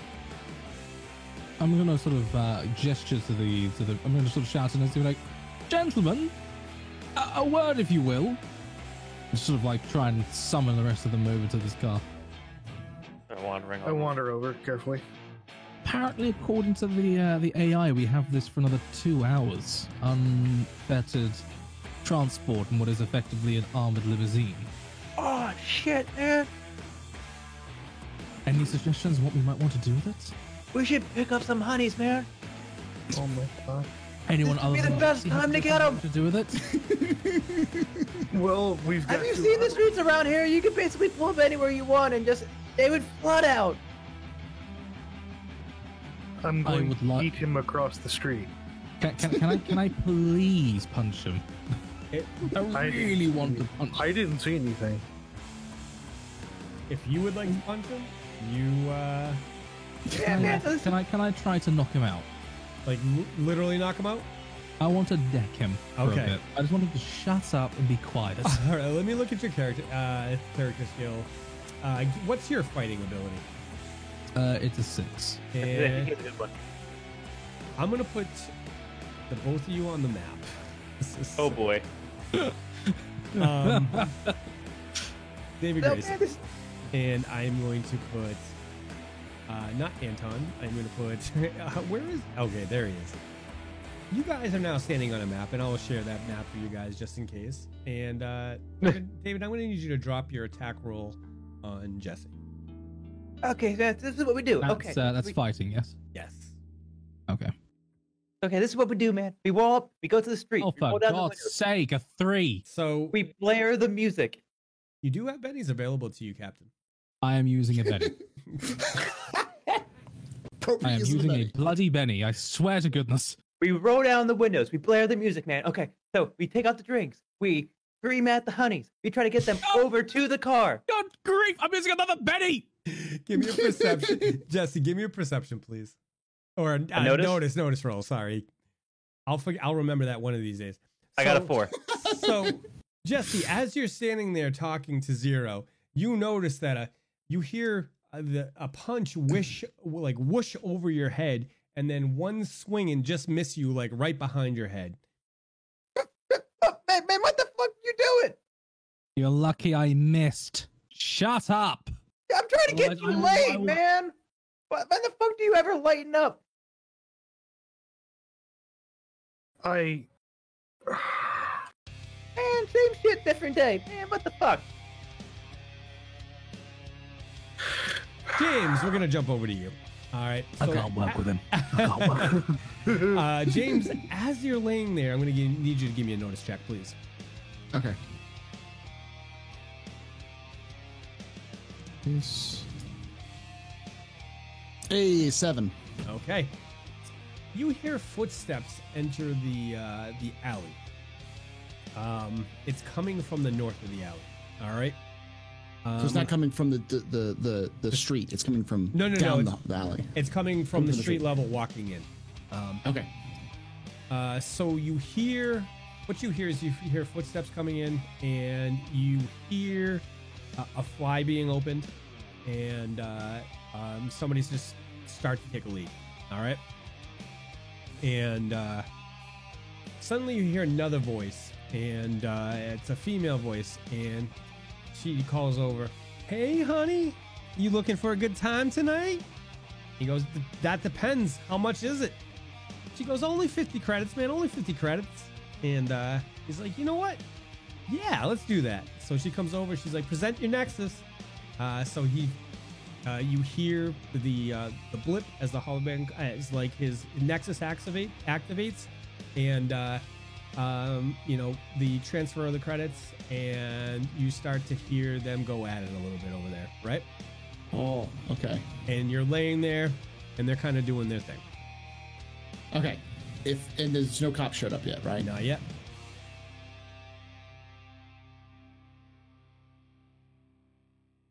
David, you have I'm just gonna been. start- I'm sorry, David. You have just been awarded a Benny from Gamer Mom Loon as well. Thank you. I also accidentally used the second one, so could I have 2 back, please? Sure. Thank you. There you go. Much obliged. I'm gonna start screaming like someone just beat the shit out of me. Okay. Okay.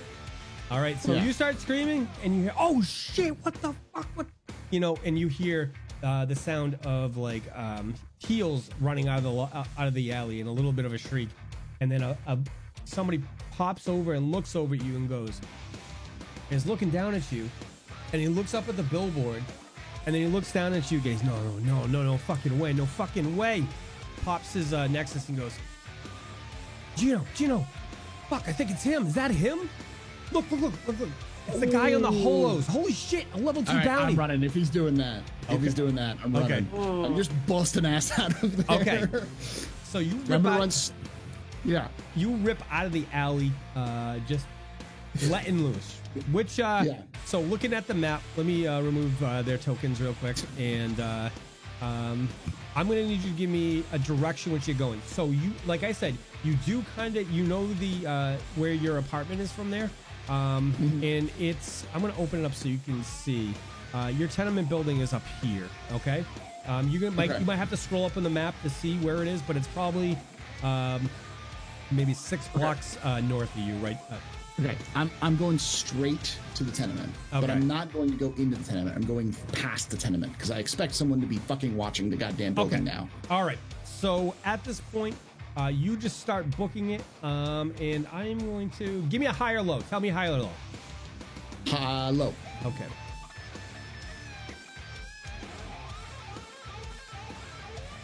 I did that wrong. Okay. He's coming after you, James. Okay, he is coming after you. You do notice he is a bigger man, like not muscle. You notice he's a bigger man. All right. So he's on his Nexus and he's screaming. He's headed north. He's headed north down Brooklyn Ave. See if you can cut him off. Shit. All right, I'm gonna call as this is happening. I'm calling the crew right now. Okay. I'm calling Zero.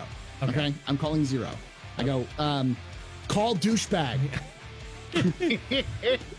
Whoop. The image of Zero pops up, starts to spin around, and the call starts to connect. Ahoy, hoy. Oh, it's you. I'm getting hunted by motherfuckers thanks to you right now. Thanks to me. No, the cops are coming. Not cops. Some fat fuck and some of his friends are trying to take me in for a bounty. Are you I'm sure? gonna pick my ass up right now. I'm not about to lay down and die for you fuckers. Are you sure? Have you asked? If I get at this point, if the dude was fucking a prostitute in the alleyway I was in. James, I think you're very much overreacting right now, and your emotions are running rampant. If I get turned in, I'm gonna say it was all your ideas. All right, if I'm going down, I'm taking the rest of you fuckers with me. James, you sound very excited. I think we need to take a breath and calm down a little bit. I think you need to. Okay. I think you need to fucking pick me up before I start telling everyone that you guys were the actual fuckers who planned this whole damn thing. James, who are they gonna believe? James, I work with the cops. That's great. Then you have the means to get to break in and do crazy shit. Then. Joe, you didn't just relax. The cops will be there in a minute. So I am being chased. We'll get you a lawyer. So the rest of you guys, the rest of you overhear this conversation. Are you gonna hang up and call Jesse? Yes, I'm hanging up and calling Jesse. All right, alrighty. Hey, Jimmy Dean, how you doing? You want the lifetime supply of so many drugs you'll be high for the rest of your life? Shit, man, you already know the answer to that. Then come pick me up right now. Naked driver, we need to go. Naked driver. And I'm just gonna try to send them where I know their apartment is and be like, we need to go back to the apartment, man. We need to go now. Auntie, hot wire him to make sure he goes 100. All right, guys, you have instituted a dramatic task. So a dramatic task is when the cast comes up against a situation that warrants a hard time. It's a hard thing for them. What they're trying to do right now is they're trying to beat the cops over to and pick James Dunn up, as well as avoid get there before anybody captures him. So I am going to set the requirements, guys. You have 6 rounds to make 15 skill checks to do so. The way this works is I need you guys to sell me on how James Dunn, you can participate by evading, and everybody else can participate by however you think you can help get the limo over there quicker. Go. Can I help the? I'm gonna run up to like the front of the limousine and try to help Mr. like naked virtual driver with my driving skill to try to help him like navigate the streets quicker Okay. and like try to make sure like try to get him as much time off as possible and trying to like urge him to go fast. Okay. Give me a driving check. Go. 4. Success. We're at 1. Yeah. How are we helping, folks? I know what I'm doing. I know this area much better than these guys do, or at least as good as these guys do. You do. I'm going to find a place that has a three-way, like a three-way split. Yep. Like an Giggity. elevated split, and I'm going to try to get ahead of him because he's bigger than I am, right? Correct. Right. I'm going to try to get ahead of him and then just quickly dive to like like dip off to one side to kind of try to slow him down a little bit or make him think a little bit when Okay. he gets to that point. Okay, so as you're running up the street, north up the street, you come to a four-way Yeah. intersection. There's a building on the left, and there's a building as you look down the street. There's a building on the left and the building on the right. However, as you look left down the street towards the west, you see an alleyway between two buildings. Give me a athletics or agility. What is it? Athletics. I don't have either. I You don't don't. have either, so I'm skilled. Okay. Give me a skill. Roll it unskilled. Oh. All right. 3. That's a 3. You do have bennies No. available to you. I will use the Benny at this point. Okay. Do it. Nope. You do have bennies available to you. I only have 1. Oh, okay. All right. Yeah. So at this point, James Dunn has taken a left down the street and is going to run towards the alley. What is everybody else doing at this point? I'm gonna get on the global Dan net and see if I can find any way to sort of remove any restrictions this AI has against making this car go above speed I limits like and it. stuff. Give me a hacking check, please. All right. Whee! 7. 7. You have found a way to do that. That is All right. I would like to implement it. Okay. Give me another hacking check, please. Another hacking. Oh. Benny. Can't Benny. Benny. Can't Benny out of it. Benny, Oh, that's right. You can't better. Yeah. Can't Benny out of a Yeah, critical can't do failure. it anyway. Okay. So this town, you are unable to do so. The car starts to slow down. Oof. I'm going to prepare myself to extract Mr. James by using my long-standing skills when it comes to hostage and VIP extractions. Okay. I'm going to just basically be prepared to grab him and yank him into the car as quickly as possible. Okay. Hey, Mike. Yep. While all this is going around and everybody's getting all excited, that female police officer, she gave us all her contact information, right? Correct. I'm gonna toss her a little text message. You backstabbing son of a bitch. What about stealing my girl? What? My girl, you Okay. asshole. All right, go. Quick. James is being hunted by several individuals and couldn't sit still. Give me a You persuasion have his check. contact information. What's that? Give me a persuasion.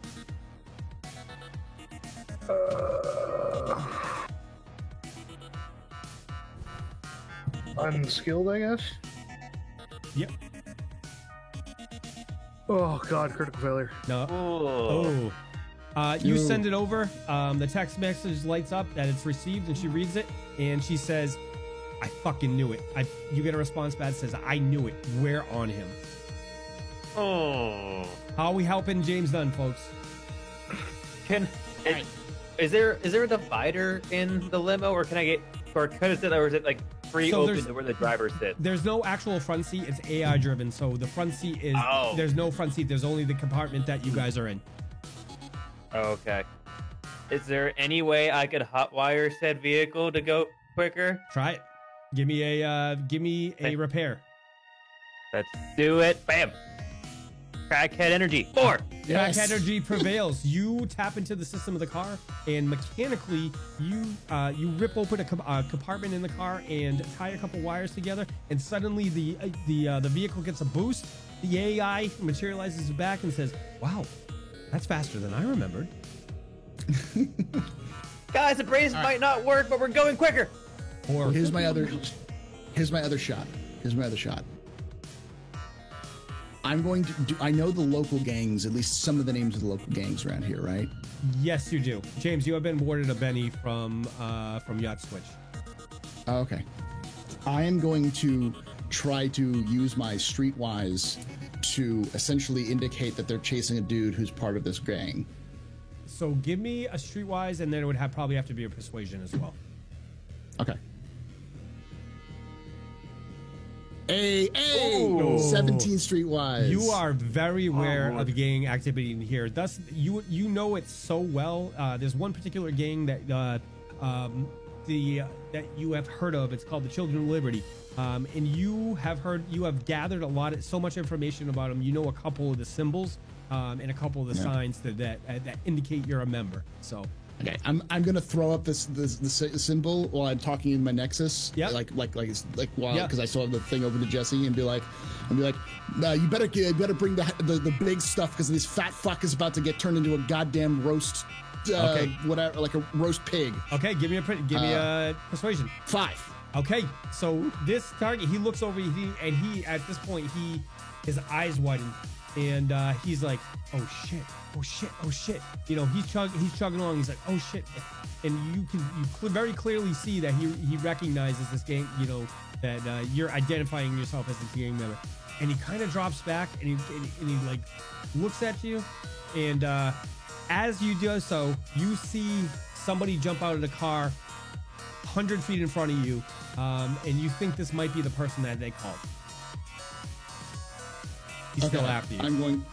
I'm going to dip off again, try Okay. to dip away, like away from them as well Okay. while I'm doing this. So, James, if you look at your character sheet, you have a base agility as well. You can. Oh, I do? Yes. So it's under your attributes. Guys, I know it's under traits. I see traits. I don't see any agility. Let's It's see. under I see. Attribute. Oh, agility. Oh, yeah, I can do Yeah. agility test. Yeah. Okay. Yep. So give you an agility test. Yeah. Check. Okay. Oh. Nope. You come around the. You start to head towards the alley. Give me one second. Yeah. You start to head towards the alley, and you take the corner really bad, and you hit the side of the wall as you go in, and it slows you down. It slows you down a bit. The guy behind you is starting to catch up at this point. He's yelling down the street to his friend. You hear him trying to get him to cut you off on the other side of it. Artie, what are we doing to help our friend over here? Would this limousine have any personal weapons inside of it that I can access? Oh, absolutely. It's a fully armored vehicle. Okay, I'd like to. Are these handheld ones? These ones that are actually just like on the exterior. They are, so if you want to think about them, they're like a 50mm gun pointed on the outside that will lift up and swing out, and it has lasers for target assisting. I'd like to see if I can access the weapons and use them manually, if at all possible. So the two ways I can how would you like to do that? Either are you trying to mechanically do it? Are you trying to convince the driver to allow weapons control to you? I'd like to mechanically do it, if I'm honest. Okay. I don't know what trade that would work for. Would it work off smarts or repair, something else? probably. Repair. Repair. I don't have a repair, so So it I would be couldn't an do that. skill check at that point. Yep. Okay. 2. So that's a negative. Okay. Yeah. Anybody else? How are we trying to help your friend from getting murderized?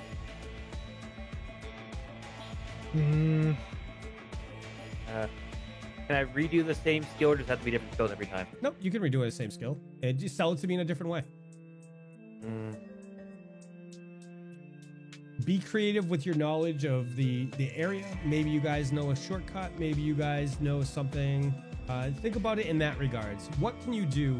It doesn't have to be directly affecting the vehicle. What can you guys do to help the AI or help your friend hide, or what, think about it in that regard. We are running out of time though, and we're at 7 successes right now. So I'm gonna roll a streetwise roll Okay. to try to help. As I exclaim out loud, the cops are trying to look for him in this general area. Yep. If we can route him back and around through to this general area Yep. to meet with the cops, he's not gonna get picked up by these assholes. Okay. Give me a streetwise. There's a 10. All right.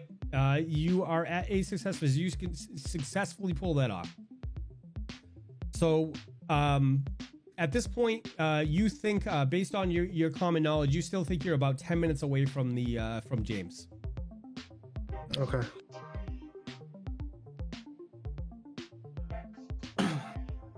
I would Can like I to use see. my- Oh no, go on. Can I use my repair skill to set my taser to overload? Yes. Yep. Okay. Because if there's a guy, basically, I'm trying to either like basically drop it or throw it in front of me before, like, so that like if a guy tries to get in front of me or get the guy behind me to try to get him tased, to explode and kind of cause a chaos and that kind of stuff. Okay, I'll allow it. Okay. Betting that. Oh, there you go. Fine. There you So go. James, Okay, just made a so we're grenade. at nine successes right now. So James has rigged his taser. Are you gonna throw it behind you to prevent the person from advancing? Is that how I understand it, right? Yeah. Because you said there's like one person trying to cut me off and one person like behind me. Right. So I was either going to try to like throw it like towards the guy who's trying to cut me off, like as he's So- coming down. So Like what if you it's think? What you think with the guy in Okay. front of you, James? You think he's still a couple blocks away? He's the guy behind him. As he turned onto the street and was heading towards the alley, he yelled down to the street to the guy and said he's heading that way through through the back street. So you don't have a clear picture on the guy in front of you.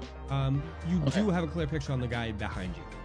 Okay, so I'm gonna throw it behind me, and this is what I'm gonna do. I'm gonna throw it behind me, and I'm going to wait for it to explode, like try to time it so that he gets over, like right by it, or he sees it at least. Yep. So he gets disoriented, and then I'm gonna double back around him. So Okay. like while he's like disoriented, I'm gonna Oh, double so you're back. gonna jump back. I can go around. Okay, all right, Yeah. excellent. So you throw it, and as he comes around the corner, I'm gonna need you to give me a. How should we do this? Because it's more of like a proximity weapon at that point rather than a personal attack. I'm gonna. Yeah, I'm gonna- it's not designed to hurt him. It's Yeah. just designed to Yeah, like not- disorient him for a moment. Okay, I'm gonna call it like a flashbang. So the flashbang goes off. He gets disoriented for a second, and you're gonna try and double back at this point. I'm just trying, like, as he's disoriented, I'm gonna run back, back around him. Okay, all right. Yeah. So we're at 10 successes, guys. We have about, you think 5 or 6 minutes before either the police or the people chasing him are going to be able to converge on him. Would it be possible for me to like plug in my vehicle control interface to see if I can like add my amazing driving mental skills to this vehicle? Let's give it a shot. What would you like me to roll for that? So let's start with repair. Okay. 5. All right. So you successfully jack into the vehicle, and which will be we're at 10. And if you would like to make a driving check at this to add to the ability of the AR driver, I'm going to need a driving check from you. Okay, I was just trying to see if my one skill played into this, and I got a 4 anyway. All right.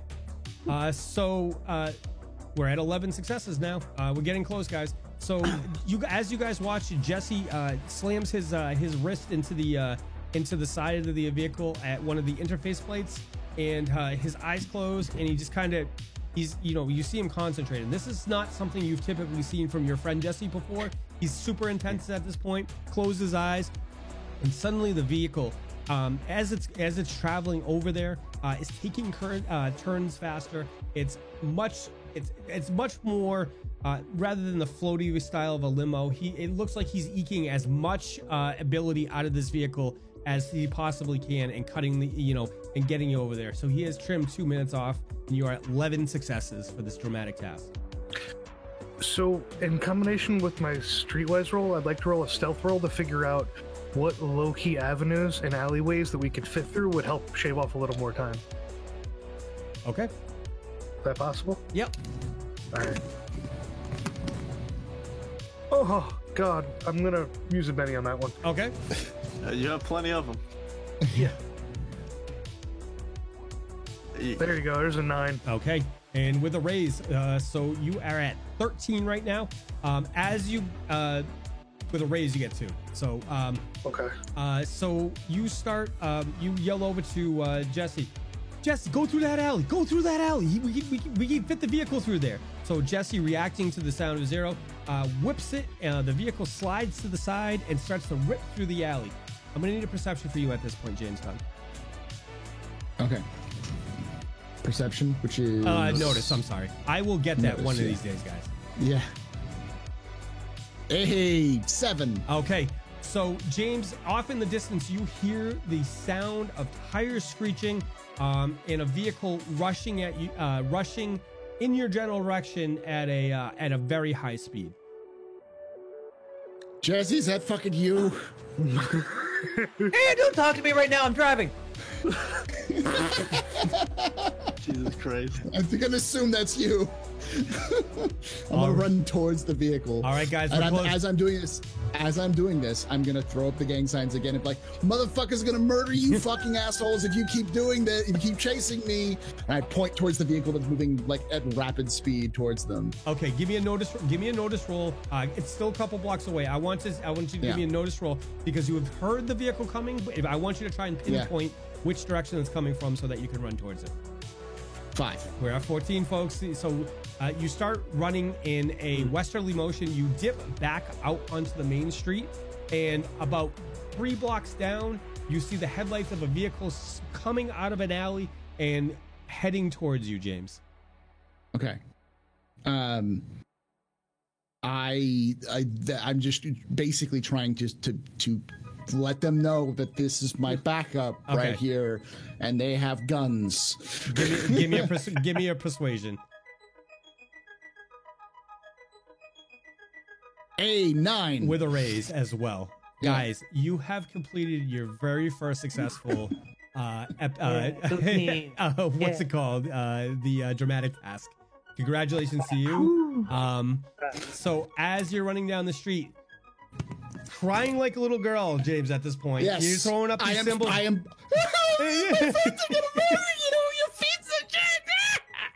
You know, throwing up these symbols. The person jumps out of the alley, a couple feet in front of you, and he looks over and he sees the vehicle hauling ass with weapons out and pointed down the street.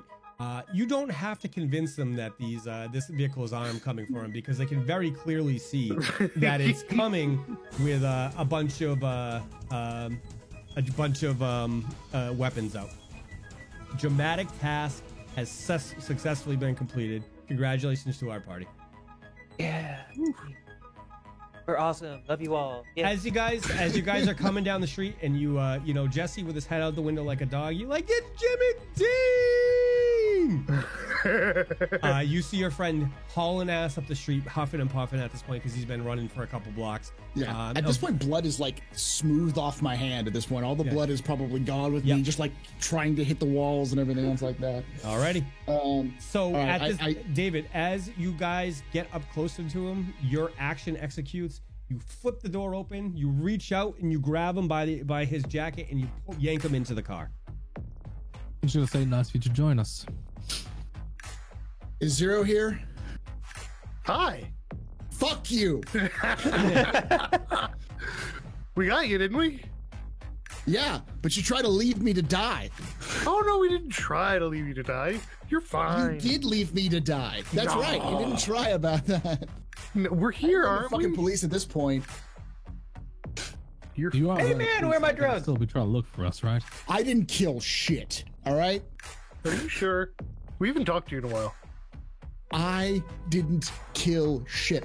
Last thing I remember, I was trying to drag David's ass out the building. Don't you remember that? Hey, No. sir, we could always trade him in for the bounty. And just remember, they think I did it. I'm just gonna say all of you guys helped me. How did I drag in the canisters of gas? If I'm going down, I'm taking all of you fuckers with me, especially Zero. I do. Jesse, get the Not car you, up to Anton, full you're speed. cool. I'm gonna pitch him out the door.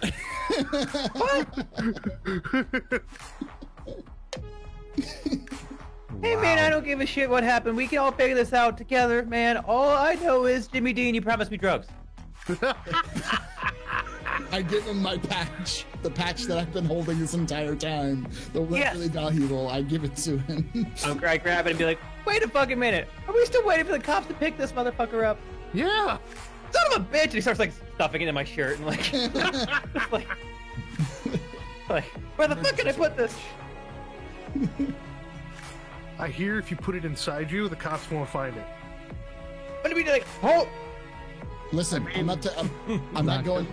I'm not going to any street cop. You're gonna take me to someone. Take me to that woman I saw. oh, okay. Yeah, as long as you put in a good word for me. Mike, I call her up. Okay. So after a couple seconds, her face rises up, and you see the face. What? Hi. So your cops didn't get there in time, and they almost killed my buddy over here. Where can we meet you? Come down to the police station. Which one? The only one in this borough. Can I you bet I know meet us where up that's front? at. I'll send the location over, but you should probably know that your character probably would know this. Yeah, but can you meet us out front? Yeah. Okay. I hang up. I look over at James. She's meeting us out front. Good. Fucking bullshit is what this is. You're fine. We're gonna get this all taken care of, and when we're done, we're gonna go back to the Rat and have a pint and wait for this all to blow over. Okay. Start driving over. All right. As I get close to it, I'm just gonna blare out like Barry White as we go to the police station, or like something equivalent. I'm just gonna kind of like roll down the window as we pull up. Oh yeah, she's going to tase you. If you're lucky. Let her tase him. Let her. It'll make my day. Make my week. Oh. My month. As I die. Stop from dying, laughing James. too hard. Stop dying. Please stop dying. Does James still have like the fucking bar stuff in his jacket? Can I just reach into his Yes. jacket and just take it out? I take everything out. At this point, I take everything out of the jacket, and leave it in the limo. I was like, this shit's gonna get me killed. I swear to God. As you guys are driving over there, David Grayson, your Nexus lights up like with an incoming call. Unknown. I'm gonna look him. Would I see a caller ID? It says unknown. There's a scrambled hex symbol with an alternating set of numbers that normally where the name identifier would be. I'm gonna go. Odd. An answer. You're being played. I told you. You're being played. Is that on speaker? You're being played. Yes, it Is is. that on speaker? Yeah. Okay. Who are you? And what are we gonna do? You must. You're gonna have to get through this one on your own. However, there are people out there that will help at some point. You broke up a little bit. We couldn't hear you. Yeah, we- All I heard We was, couldn't hear you at all. There's people out there that will help you, but right now, you have to take care of this situation. it's not coming through. Sorry. It's like just cutting out. Yeah, it is just cutting out. Stream, are you able to hear that accurately? They can hear it. Yeah, Okay, I all think. right. So what the voice says to you is it says you're being played. You're being played right now. The face is all blacked out. It's completely blacked out. And it says you're being played. I can't tell you who I am right now, but you need to get through this situation and you need to survive. It's important. At that, the Okay. call drops and it goes back to, it just drops into your wrist and goes away. I was just looking at it and go. Anyone at all? Like, I'm gonna be completely confused because I have no idea how anyone's got my number. Ant, can you pull the information from that? I don't know. I mean, didn't this happen yesterday? It happened yesterday? Yeah, in the limo before. The same sort of guy, wasn't it? I thought it was just a wrong number or something, but You? it happened again? I don't remember you saying that. I don't remember hearing that. You didn't say a damn thing. I just thought it was nothing. You all heard it. I didn't I tell didn't you. hear shit, no. You guys did hear it. Yeah. No, because remember he asked if anybody else heard it. Oh, that's And right. he- That's and right. You said that's right. no. That's and, right. And yeah. We didn't hear it. I mean, if he's talking to all of us this time, I don't know. So yeah, like I'll sort of like pull up the last call and see if it matches with his. Give Or if me a it's hack- give still me a just hacking says check. redacted. Give me a hacking check. Okie dokie. 10. Ooh, that's a raise. That's another raise. 6. Oh, damn. What the fuck? So we know where he's lived, we know what he ate, we know What's his blood type? His we social know his security number? cat's named Molly. Really enjoys chocolate sprinkles. I want him. I want his family. I want his kids. Success with 5 raises. Anton, as you look it down and you have David stretch his wrist out, you bring up the previous calls, that previous call. And as you look down, what you can determine is the hexes appear to be the same. They're an alternating 628-bit. It recirculates every 23 seconds, and it's but the signatures do match. This is something that you're essentially deducting. You understand the theory of what's going on here with this encryption, but it's nothing like you've personally ever seen before or heard before. This is advanced level shit. The only reason that you think you have an understanding is because you've worked in encryption before. However, it is at such an advanced level. You're at right now.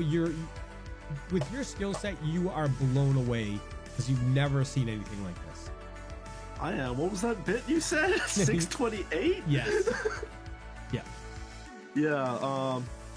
I'm not finding out who this person is without 12 supercomputers. Can you match the signals? You have time codes or anything like that? I mean, it's the same digital signature, but I have no idea who it is. But we know that you came in before and they warned us about this before. You said yesterday? Was this before Lorna called us? Yeah, they said to No, watch yourself or something. It was after. But It was on the limo ride over. yeah, it was on the limo. So. Yep. So someone warned us before and then warned us after. At least I want this information because my ass ain't going to the pokey. The pokey. Perfect. I mean, it makes sense. I guess someone wants us alive for whatever reason. Don't know what it is though. It has to be big. If you can't figure it out, it's got to be big. I've never even seen this level of security. Not even other hackers use this level of security Government? to protect themselves. Probably like Megacorp? shadow government or something. I don't know. You're telling me that lizard people? I hear that. I've heard that enough from Jesse before everything before he got deep into the whatever drugs. I don't know, that he's man. in. Nuclear codes are easy in this stuff. That's fairly accurate, Anton. That is I'm fairly. aware. That is You're fairly muted, Jesse, if accurate. you're trying to talk. What the fuck? Jesse, you're muted if you're trying to talk. Hey man, you guys want to talk about those damn lizard people again? It's all right, man. So I was 2 weeks ago. I was out on this bender, right? Me and this honey, we're gonna get out back into some alleyway behind some bar, and Hey, these motherfuckers. Jesse. Yeah, You yeah, know that patch yeah. I gave you? Yeah, Take me a second. well, yeah. I take it off and I slap it on him. Me. It's the emergency support patch. Okay. It's like sedatives and like all that other kind of shit like for health, for healing. I'm like, enjoy it. So Hey. Jesse, after about 30 seconds, you feel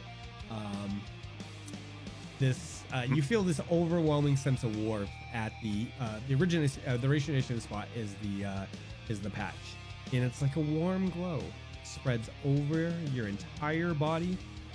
It radiates down through your arms into the tips of your fingers, crawls up, and you feel it cover the top of your head. It works its way all the way down to your toes, and at this point, you just kind of sit back and you're super relaxed. Everybody else in the car looks over at Jesse, and his eyes are just kind of glazed over, and he's got a little smile on his face. In the corner Yeah, of I'm his still mouth, plugged into the car at this point. Yeah. So. in the corner of his mouth, a little puddle of drool is starting to form, and it just kind of drips down his face a little bit. Yeah. I look over at David and I go, "We're gonna need to invest in a couple of those." I'm gonna love my In order to head. get him, That's why you got to keep me around so I can keep Jesse from blowing your ears out with verbiage. I'll put my head and then look around James and just say, James, look, we're not gonna let you get taken, okay? Please, you don't need to you don't need to keep telling us how important you are. We know you're important, okay? Relax. You're cool. I just don't want to die. Now. I don't want to go to the prison. You're not going to die. You're not Nothing's going to gonna happen to you. die. I almost You got might murdered by a fat fucking his friend, okay? And we stopped that from happening. You're okay. I know. It's gonna be fine. Does anyone have a pair of pants, by the way? Pants. Why? What's wrong with your pants? My pants are fine. Nothing. I mean, I'm pretty sure Jesse's using his. He could always see his. Everybody give me a notice I'm check. wearing my silkies underneath my slacks, but Jesus, Everybody I give don't me a think these are notice. gonna fit you. Everybody give me a notice check, please. Oh God! All of the races everyone sees. Yeah, I roll 4. that's a everybody- 9 for me. Jesse, yours is at a -2 because you are high as fuck right now. Yeah, man. So what do I you? don't care. Okay, so everybody notices a smell in the car. Take your pants Except for off. Jesse. God. Take your pants off. Zero, you have a raise, so you have pinpointed the scent, and it is coming from the pants of James. James, take your pants off, buddy. Okay. Take the pants off. Clean yourself off. Throw them out the window. So I'm gonna talk to the cop with no pants on. Nope, I'm giving you my pants with a belt. Okay. I clean myself off and I throw the pants out the window. And I got my short silkies, and that's the only thing I'm wearing now. No shirt, no pants. I take my wallet and everything that I need out of my pockets, Okay. I and I take give him my pants with a belt. and I take my jacket off because I've got my hoodie and then my jacket. I'll take my jacket off and give it to him. Be like, here, wear this. And it's like it's like super tight on you. It's like spandex. My Man flex is in gonna a rip. little coat. Fat man. Fat man in a little coat. Suddenly, It's more like Arnold. Go ahead. Sorry. no. It's suddenly the AI appears and he looks. Oh, you got a pair of the pants too.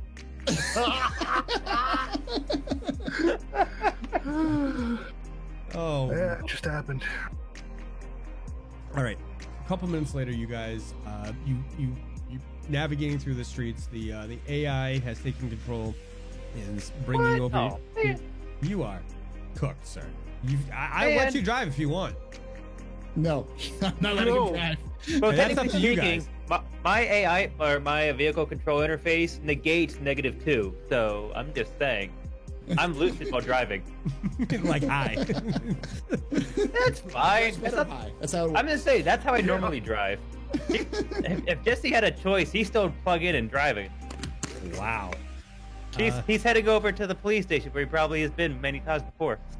I mean, you're not wrong, but Yeah, so he's just driving on over. all right. So when you guys get near the police station, large.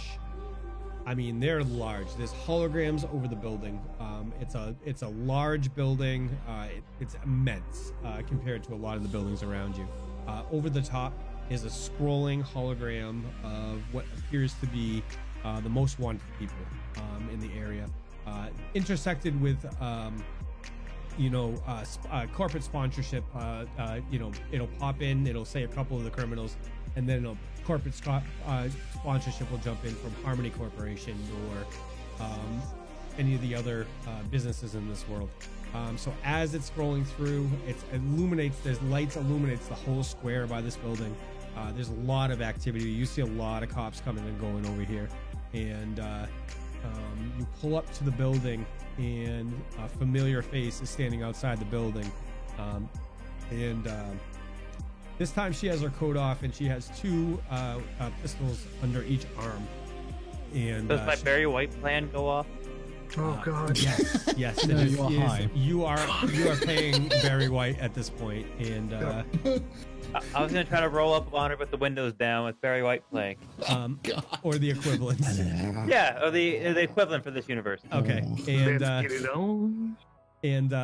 some happy music playing, and you you guys pull up, and she's sitting there with two pistols under each, one under each of her arm and shoulder holsters, and she's got a rifle slung over her. She's on a 1-point sling pointed down to the ground, but she's got her arms on a rifle. And you see her; she's looking back and forth around her, but she is alone. She is standing off to the side alone. Hey there, sweet thing. How you doing? Shut up, Please Jesse. shoot him. Please shoot him. Shoot him. I hop out of the car, leaving the door open for James.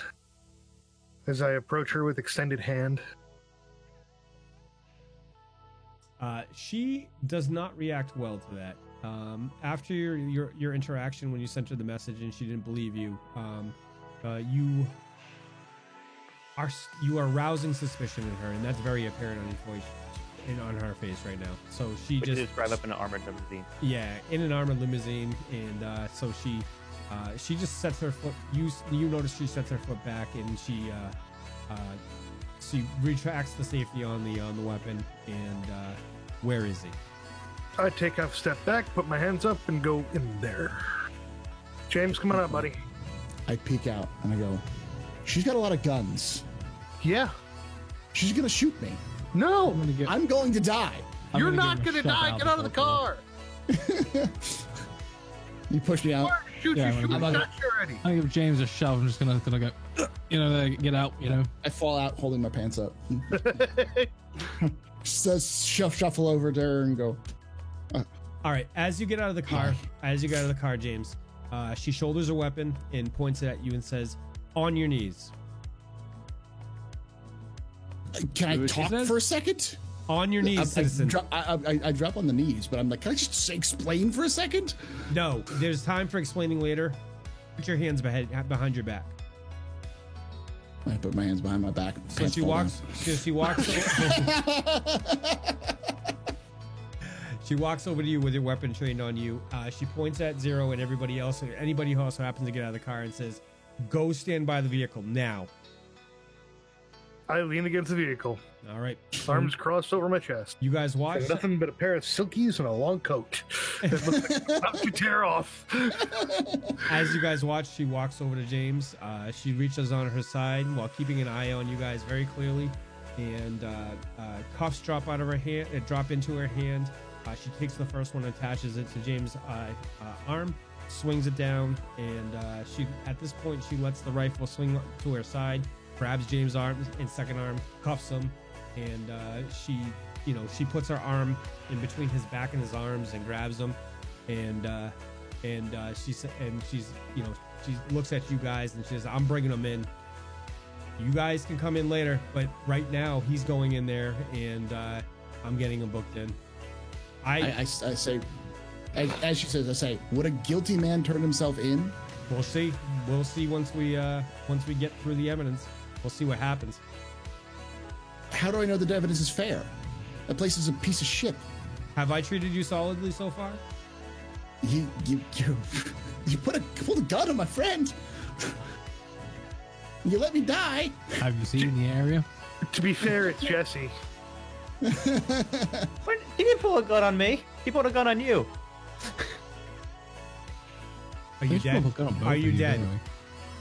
I'm allowed to be. I'm crying at this point. Okay. He is crying like a little Okay. weak, simpy child. That is what is going on right now. Okay. So she looks at the rest of the party, says, "You can come by in the morning, but tonight we're booking him, and you guys know he's not going to have bail.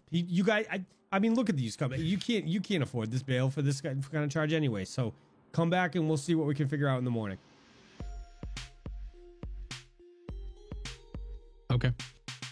So, I mean, what else can we say? All right, fair enough. I'm gonna gesture to everybody to get back into the car, and we're gonna have to head off. Before they do anything, I go, Aunt, show her the things, Aunt.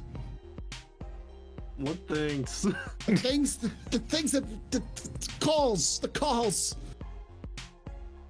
I'm still in the car at this point, Yeah. so you're just like I'm yelling. shouting it into the car. Like I'm sorry. Let me do it right. Don't show her the calls. Show her the calls, Aunt. Jesse, you have been awarded a Benny from Coffin. Thank you, love. He said specifically, give it to the crackhead. He deserves it. Yes. Okay.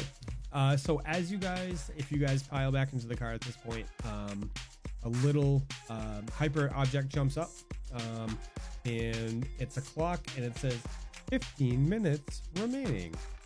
Oh, Oh shit! Bird! Cop station. You're just fucking You running. Give me a driving you check. deserve all to get. Give me a get driving check arrested. at a -2, please. oh my God, we're all Oh my God. That's an 11 with the -2. Okay. All right. Alrighty. So as you guys look on in amazement, and he's just looking at you guys like lollyhead smiling, and he's like, he rips this thing sideways. Now, I'm going to put it in perspective. This is a full-size limo. He rips the thing out of the parking slot, fishtails it sideways, comes around, executes by a bunch of cops, just like smoothly goes by him, and then drifts the vehicle around a corner, and you guys start heading down one of the main streets back towards the center of Hyde Park. How does he have a license, David? Maybe we should just take his brain out of his head and just make him a freaking AI driver. I mean, you know, we don't need the rest of the body, just his head. It'll be enough. Hey, Ant, you want to be dropped off first? I mean, I'm not staying with you guys. Alright. All right. So Ant, you're gonna have to relay the the coordinates over to Jesse, because at this point he's in control of the driving. Right. Yeah, I'll give him the exact coordinates. Why not? Okay. Role play it for me, please. You can do it through Nexus. Alright, well, I live at here and here. Oh wow. All right, man. I don't know the street names. Oh God. So, Doc's going to jail. Oh, definitely. I mean, he's going to spend a night in jail, whether or but not he stays there. Somebody's setting him up to take a dive, Yeah, man, this is fucked up. and I they've mean, got a look- lot more resources than we do. This is I true. don't know, we You got are some- anonymous benefactor. Strange calls. Yeah, we got someone looking out for us. Just have no idea who it is. Why the We need fuck to do we have find out anyone who. looking out for us, man? Bill Stone, shut up. You're Well, I can... What, man? No, you're a blubbering Jesse! black- Jesse, drive the car and shut up for 5 minutes, dude. I'm being constructive, motherfuckers. No, you're not. Still talking. Seeing what you did in front of that police station, that was not constructive. That was conspicuous. No. You were Yeah, bringing man, that was more fucking attention to awesome. us. It was conspicuous, but it was very impressive. That was fucking awesome, man. Maybe, but still, bloody hellfire. We've just taken in a They goddamn. don't teach us that. Ugh. What the- Anyway, we need to find out who the devil is looking out for us, and who the heck is trying to frame Mr. Our good friend James here. Anton, I gotta be honest with you, man. I don't think we should separate tonight. I can come. You're coming back with us. I don't And have my equipment at yours. All right, fine. So we're grabbing our equipment and going to yours then. I But would here's the like more. thing. James just got arrested. And the cops are probably going to be searching your apartment for stuff. Yeah, I know. I gotta get back, man. So you should probably grab all your secret shit that they're going to be watching you take out of your place and stay with us. So maybe for one night, leave without your gear. I concur, and I'm just going to put a hand on his shoulder and say, in a tone that bears no argument, you're coming with us. You're staying with us. Oh god. Okay. I'm just sort of thinking, I was like, what is on that drive that is open? What is on that drive that is open? It's like, shouldn't I just go home and like act normal? No. I'm a hacker of your prestige. Surely would you not have a remote kill switch for all of that? Not remote. Give me a It's online, man. knowledge programming. All right. 3s. Okay. Or the right thing, yeah? Alright. He's coming with us whether he likes it or not. I don't care about what's on his drives. We're not splitting up. Yeah, I'm just like quickly cataloging everything. It's just like, that's there, my gun's there. Ah, fine. Yeah, I guess we're just like pulling a 180 and going to the other apartment then. Okay. Okay. We sort of sit back and go, made the right choice. Well done. I'm proud of you. Truly. I didn't make it, but alright. You made the right choice. It's safer this way, trust me. All right. I just kind of sit grumbling as I tap at my wrist. Okay. After about 10 minutes, you guys make it back to the house. As you guys watch on the clock, it drips. It gets closer and closer to the time expiring, but you make it by about 2 minutes. When you get to the house, the AI appears outside, opens the door for you, and bows as you guys get out of the limo.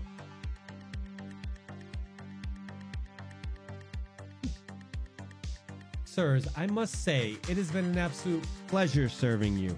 I cannot wait to show off my new clothes to everybody. Thank you. Thank you. Anton. Anton, can you not put him back at least? Why? He did get us there safe games and then also get us back home again. No. I don't want to go back. I like this. I feel free. I Okay. feel elegant. And you are. Let's go, guys. Oh, Anton, you evil man. What you do to electronics and send AI, never do to anybody in real life, sir.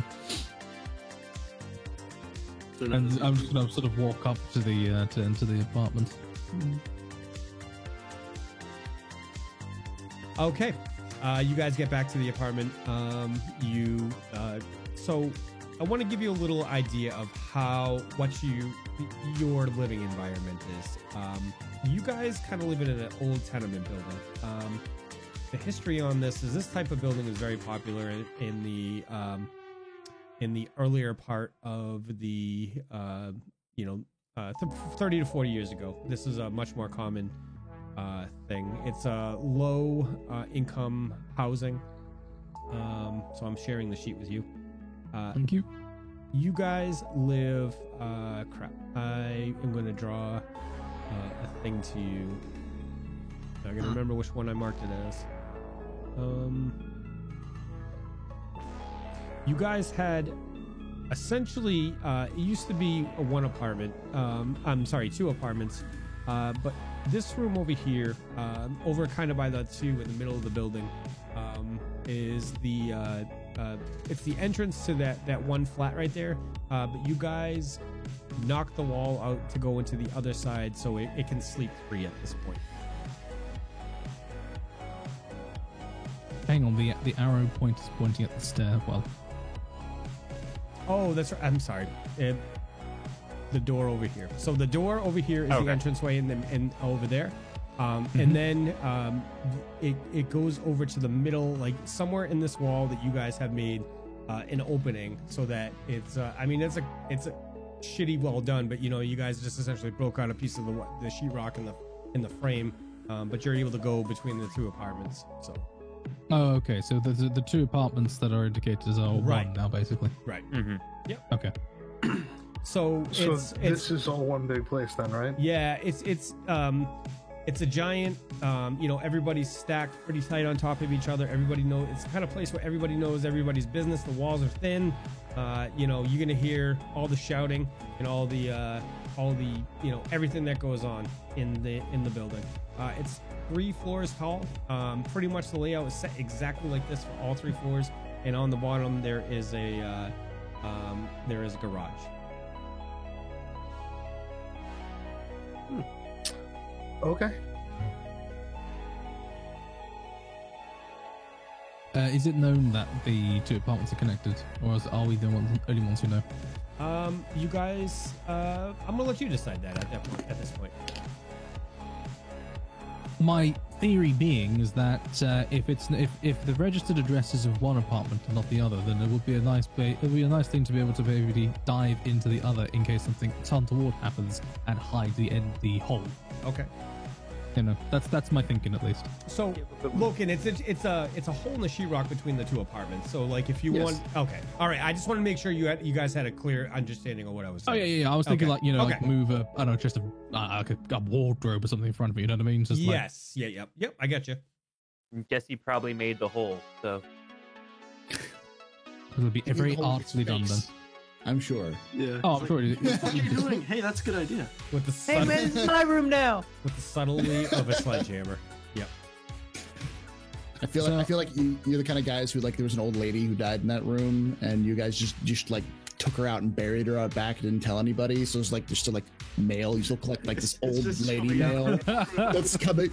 That's like that's coming in, and like no one knows. You still have read like Mrs. Pennyweather. Are you in there? And like Jesse's in there like, yes.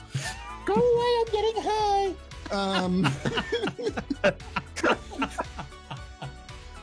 Loren's just on her for what's left of her 401. Okay. You guys are optimistic about 401ks in this world. Yeah, I was gonna say. She's like an I'd ex, say it was like a good one. So- Oh, it must be your birthday again. I like it. They Let's, tax you, man. let's make it canon. This is now canon that the second apartment is there, and until this lady, Mrs. Karawanowitz, was a let's see, she was an old prostitute, and she built out money, and she built kind of a, you know, within this world, she built kind of a comfortable life for herself. She passed away. She didn't have any family or friends really. She kind of kept to herself. And Jesse kind of noticed the stink, and he was curious, so he started, you know, knocking on the door. He had seen her a couple times, and when he got no response, he's like, you know, Jesse being Jesse, he just kind of kicked through the wall and was like, "Oh yeah, that's a body in there," and so this is how you guys came about to know about this. I'll let you guys decide how you got rid of the body and all that stuff. So discreetly and in the middle of the night, probably. okay. yeah. So what are you guys doing for Yeah. the rest of the night? Soylent Green is people. Yes, it is. There's probably like a body receptacle somewhere. I'm sorry, I just ruined all of your chances of ever getting a sponsorship by Soylent. I literally have bottles of Soylent. Wow. Oh god. I have no idea what that is, so I'm just sitting here going, "Cool." You need to well, watch yeah. Soylent Green. It's a fantastic pretty classic good. sci-fi. Yeah. All right, guys. I What are you think doing for the Jesse's rest just of the sitting night? in the I think Jesse's sitting in the living room trying to pay attention, but also just like facing it until this attack wears off. Okay. Okay. I'm going to retreat to my my room, and I'm going to immediately grab my gun and just make sure I'm prepared for anything as always. So I'm checking it, you know, loading it, make sure, you know, and then I'm going to sort of just basically I'm going to arm myself. Okay. I'm And- eating whatever food they have. Okay. All of it. Like all of it? All of it? Yes, all of it. I'm frying it all together and just eating some amalgam I've made. Okay. It's like, okay. We've Get a big pot and make stew. All right. Save me So the protein globules that you have found in the fridge, coupled with the powdered pseudo eggs, and thrown into a pot, comes together with a nice. A nice no, it's disgusting, but you choke it down because you know you and James It's don't- free. it's free. Exactly. Ugh. Yep. All right, is anybody are you guys going to bed? Will you tell me what we're doing here? I will eventually pass after out. that- So. Okay. I'm make a going little to, go bag setup and time to go to bed after a quick clean up and shower. Yeah, I'm going to make sure that any surveillance stuff, any sort of bits and bits, you know, traps, that kind of crap, you know, is all sort of just set up, ready to go. That the apartments are prepped, that yeah, we've got the wardrobe there just in case we need to block off the other, just in case there's any untoward things that are occurring. I'm gonna sort of just do a quick little perimeter check just to see if anything's untoward outside at all, if anyone's acting suspiciously at all, because I am a paranoid mother fluffer at this point. And then I'm gonna come back in and sort of say, oh, that's clear to me for now. So I think the best thing to do is pay and bunker down. We'll see what happens. If anything goes bump in the night, we'll be ready for it. Okay. James, we're going to switch back over to you. All right. So you walk into the police station, and Bobby firmly has your arms, and she walks you in. As you walk in, there's commotion everywhere. With the amount of crime in the city, and specifically in this borough, you're just assuming at this point that this place is always busy. You see people with like severely jacked up, augments, just flailing around. Like you see people trying to fight cops. You see, people in there, asking like about the whereabouts of loved ones, and the cops. A lot of the cops are just not giving a fuck. You. Just from your limited interaction with Bobby at this point, she sticks out in here, and she sticks out in contrast because you think she honestly still thinks, you think that she thinks she's doing good for the community. All right. It's very apparent in here. A lot of people have taken this job because there's no jobs in the borough. This is a mix of common knowledge and the mix of what you're seeing in here. It is absolute chaos, but she brings you up to the desk and checking them in, and she says, I'm checking them in. And she spins you around because, your arms are handcuffed at this point. The guy takes a device, comes down and scans your Nexus, and he brings it back up, and he takes it, put it on the desk, and he makes like a gripping motion, and he throws it at he throws something invisible at the monitor in front of him, and as you turn around, you see your file up on the screen. So he make a grabbing motion and throw it to a different monitor. He starts paging through it, and he starts looking, and he goes, Bobby, no priors, no nothing. What are we booking him on? And she says, she's like, suspected decon, level 2, so he kind of rocks back a little bit, and he says, okay. So he grabs the interface, drops it down, selects a couple things. The cuffs on your hands, they tighten. You feel like a current start to work through them, and she looks at you. She's like, you don't try to break out of them. Nothing bad's gonna happen to you.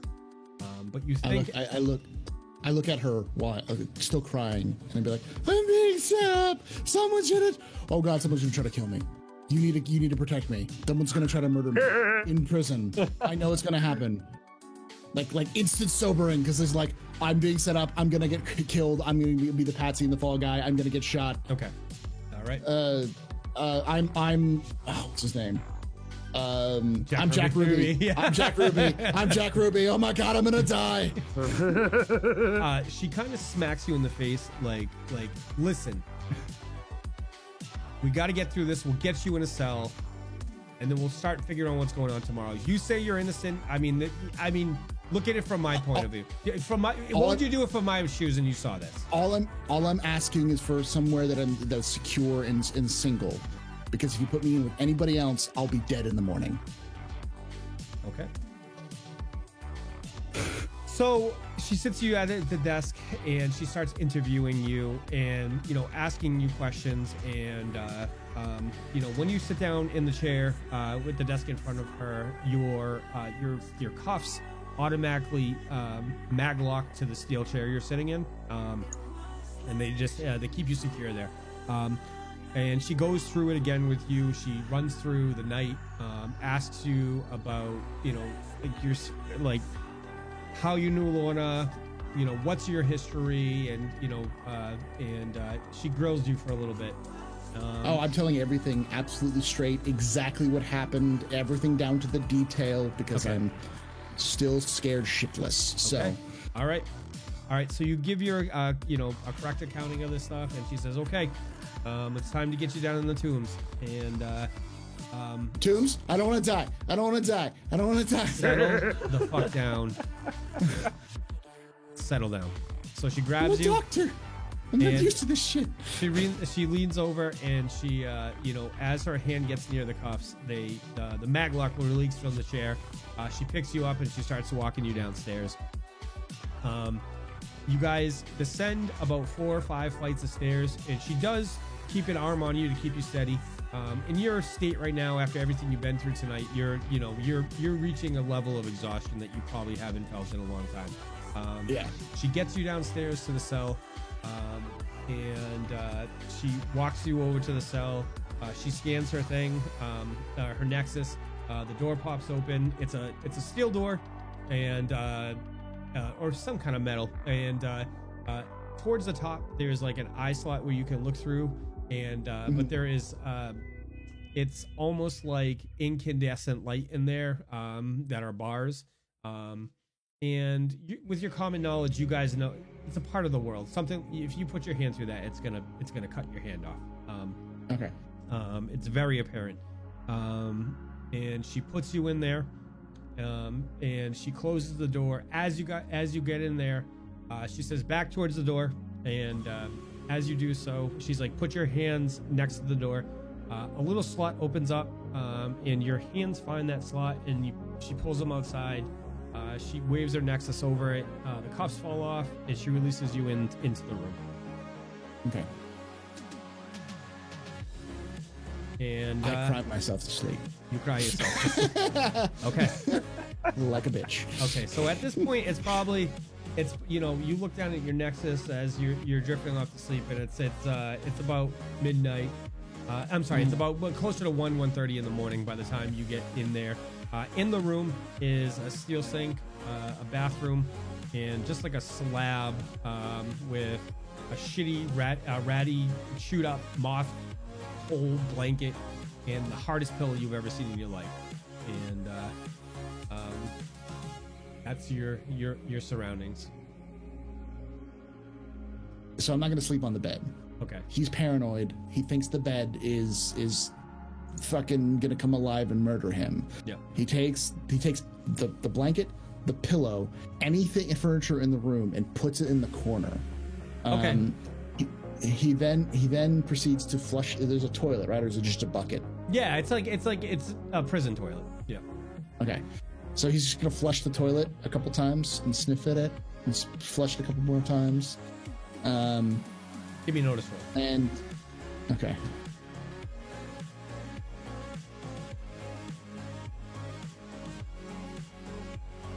That's a 5. So you don't smell anything. You don't smell anything, and it smells like, it's disgusting air. It's absolutely disgusting air, but you don't smell anything out of the ordinary that you wouldn't recognize. Okay. Then he crawls up into a ball in the corner and cries himself to sleep. Okay. A couple hours go by, and I'm gonna need you to give me a notice check. Do good. 5. Yeah. It came through twice, but it came through as the same score, so I'm gonna take it. So James, you're completely exhausted. At this point, you lay down and you try to hide yourself as much as you can in the room, putting much space between you and the door as you can. While exhausted, you are paranoid. So you fall into a sleep. You do fall asleep. It's a very light sleep, though. Because of your state of mind at this point. At about 4 He's o'clock. gonna die. He's panicked about Yeah. murdering. Being Yeah. murdered. Yeah. So at 4 o'clock, 4 o'clock in the morning, you hear steps coming up to the door. 2 sets of steps, you think, at this point. Oh fuck! Oh fuck! Oh fuck! Oh And fuck! Oh fuck! Oh fuck! Oh fuck! Oh You fuck! hear a oh, fuck. voice say, "This is the target." Nexus Fuck you. initiation closed. Uh, Guys, episode 2 episode 2 of Neural Nexus Zero. What are we thinking so far? I'm so happy Jesse won't be the first one to die. James ain't done yet. Nice. Oh, guys, I have told you guys before, and I told the audience last week that I've been wanting to tell this story for so long, and it's great because I get to tell the story, the primary story, but I also, you guys are bringing this alive to me so much. Like, you guys are doing such a good job at bringing your characters to life and flushing out this world for me. So thank you so much. To the community out there, thank you so much for supporting us tonight and coming out and checking out Neural Nexus Zero, the second episode. But I'm going to work through the cast right now because I'd like to guys, if you have any questions for the cast out there or about the stream or anything we're doing here, please feel free to ask and we'll answer those. But in the meantime, I want to give the cast of the show an opportunity to let me know what they're thinking and what their character's thinking. So I'm going to go straight up from here. I'm going to go to James Dunn. All right. Want to know? Well, I'll go over a little bit. Okay. I'll say, I don't remember if I told in the interview that James Dunn's a coward, but I'm glad that I could illustrate the fact that James Dunn is a coward. He pisses his pants, he shits himself, and cries like a little bitch every single time chance he has. He is the most tough-talking piece of shit when it comes to like everything that's going to happen. But the second someone shows a little bit of initiative against him, and a little like they have a little bit of an like upper hand against him, he will fold like a house of cards. There you go. Yeah. So it was fun. I'm glad. I still think that he's going to die, but that's just him panicking about going to die because everything's going to kill him. He's going to end up like David by the end of this. Everything is going to kill him. There are lizard people. No. It's not that kind of paranoia. It's more of a kind of that hard-worn, I know that the world's shit kind of paranoia. That's all. So you're like hardened and jaded, right? Hardened and jaded with the world, and I know that if it could happen, it will happen, and it will probably happen, and we have to be ready for it. Have an escape route for every room and treat everyone and have a gun, preferably. Kill everyone. Or 10. I'm perfectly accepting of that fact. I'm just, like to be prepared, that's all. All right.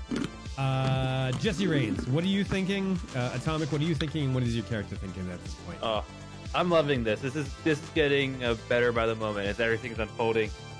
I expected some of this episode, but not most of it. So it's been a really great surprise and eye opener to twist.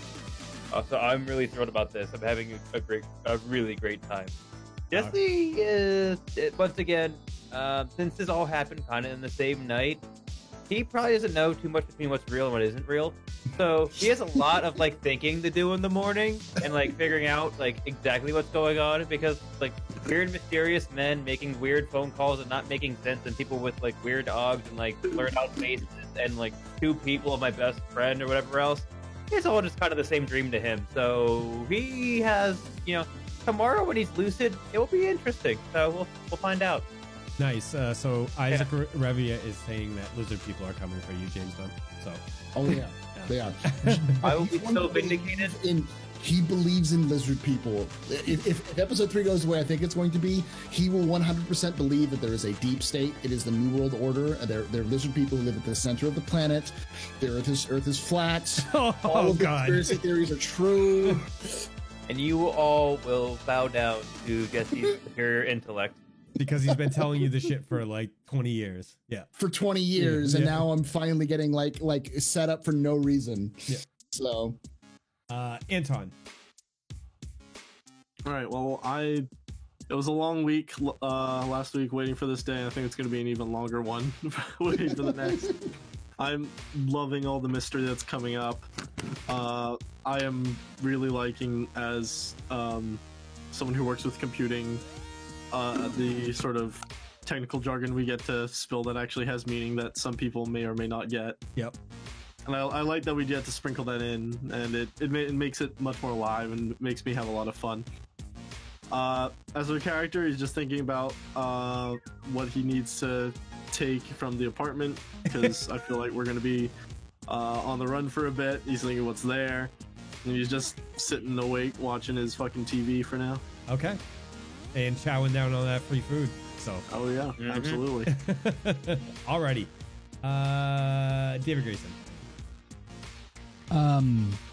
So episode 2 was good. I mean, I thought it went well. I have to be honest and apologize that I have not been particularly useful. I have to be honest. Every role I tried failed.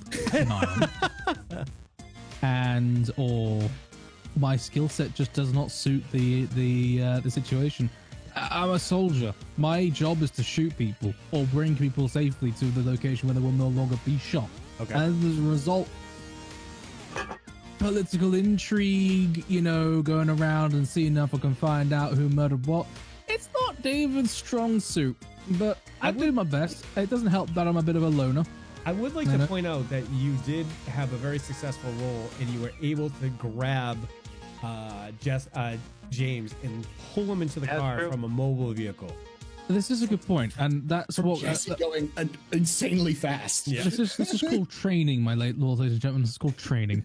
But no, in all seriousness, I will try to do better. That's all I can say, and try to be more useful in these situations. Because I feel like so this is how it typically happens with like a D&D or a TTRPG. Different characters shine at different points. They absolutely shine at different points. So wait for your time to shine because it'll. I hope I get an opportunity to show you my full skill set. Because trust me, You will. I'm very handy with things that go boom. That's all I'm saying. I'm very handy. As for what David's doing right now, he will be lying in bed. He'll probably be in a light sleep, and he'll have a hand on his block at all times, and he'll be just waiting. Okay. Just waiting, because as I said, I'm that kind of person who, everything that's bad has happened, and I know that it can go bad, and it's just I'm jaded with the world. So, Okay. guns are the answer. Okay. All right. Zero. What's been said, I just got to reiterate, this has been a lot of fun and really interesting. And tonight, I thought maybe something similar was coming, but to see it come full fruition was just wow. So I can't wait to see what happens next week. Excellent. All right, guys, a little 2 cents from me. It never plays out, and anybody who's played a D&D game before knows that best laid plans always go away.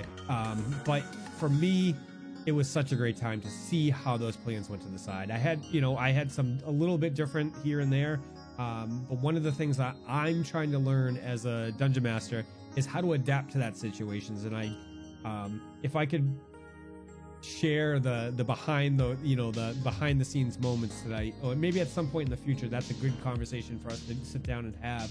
I can say, well, this is what I had planned out and how I thought it was going to play out, and we can have our players react to that at some point when it's not going to ruin the story. I absolutely love this world. I am excited to see how everybody gets through it. To Doc's point, I have a tech background, so it's easy for me to throw out. And it's absurd, right, Doc? Like the number I threw out there is absolutely absurd. But you can take. It literally is. You can take secure. But it's taking that base, a bit, you know what I mean? That base knowledge and adding a little bit to it that just brings it to life. And what I'm trying to do, one of the biggest things I'm trying to do for the community out there is paint a picture of a cyberpunk world. So the small things like grabbing the interface and throwing it on the monitor, the cuffs that have the current going through them, like all those kind of things are the what I'm trying to do to paint this, give you guys an accurate view of this world. So that's my goal right now, to take you guys and put you in my head, and because I have this vision in my head and I'm not that articulate, so it's hard for me to get it out there. But thank you guys for coming along on this ride with us. We will be back here next Monday night at 9 p.m. Eastern Daylight Time. I look forward to the next episode of this great show. Before we go, I'd just like to say some of the cast members will be hanging out in our Discord after the show. Join our community. It's a great way to connect with the staff in the cast of this show and all our other shows when we're offline. We have player channels for all the players in the shows. You can ask them questions, and as well as I said in the beginning of the show, you can help us create this world by conceptualizing some NPCs. We have a lot of NPCs coming very soon, so soon. So thank you so much from the bottom of my heart. What I'm going to do is I'm going to kick it over to our ending screen. I'm going to roll our credits, and we're going to kick off a raid, and we're going to go show some love to somebody else in the TTRPG community. So give me a second, and I look forward to seeing you guys next week. Much love, guys.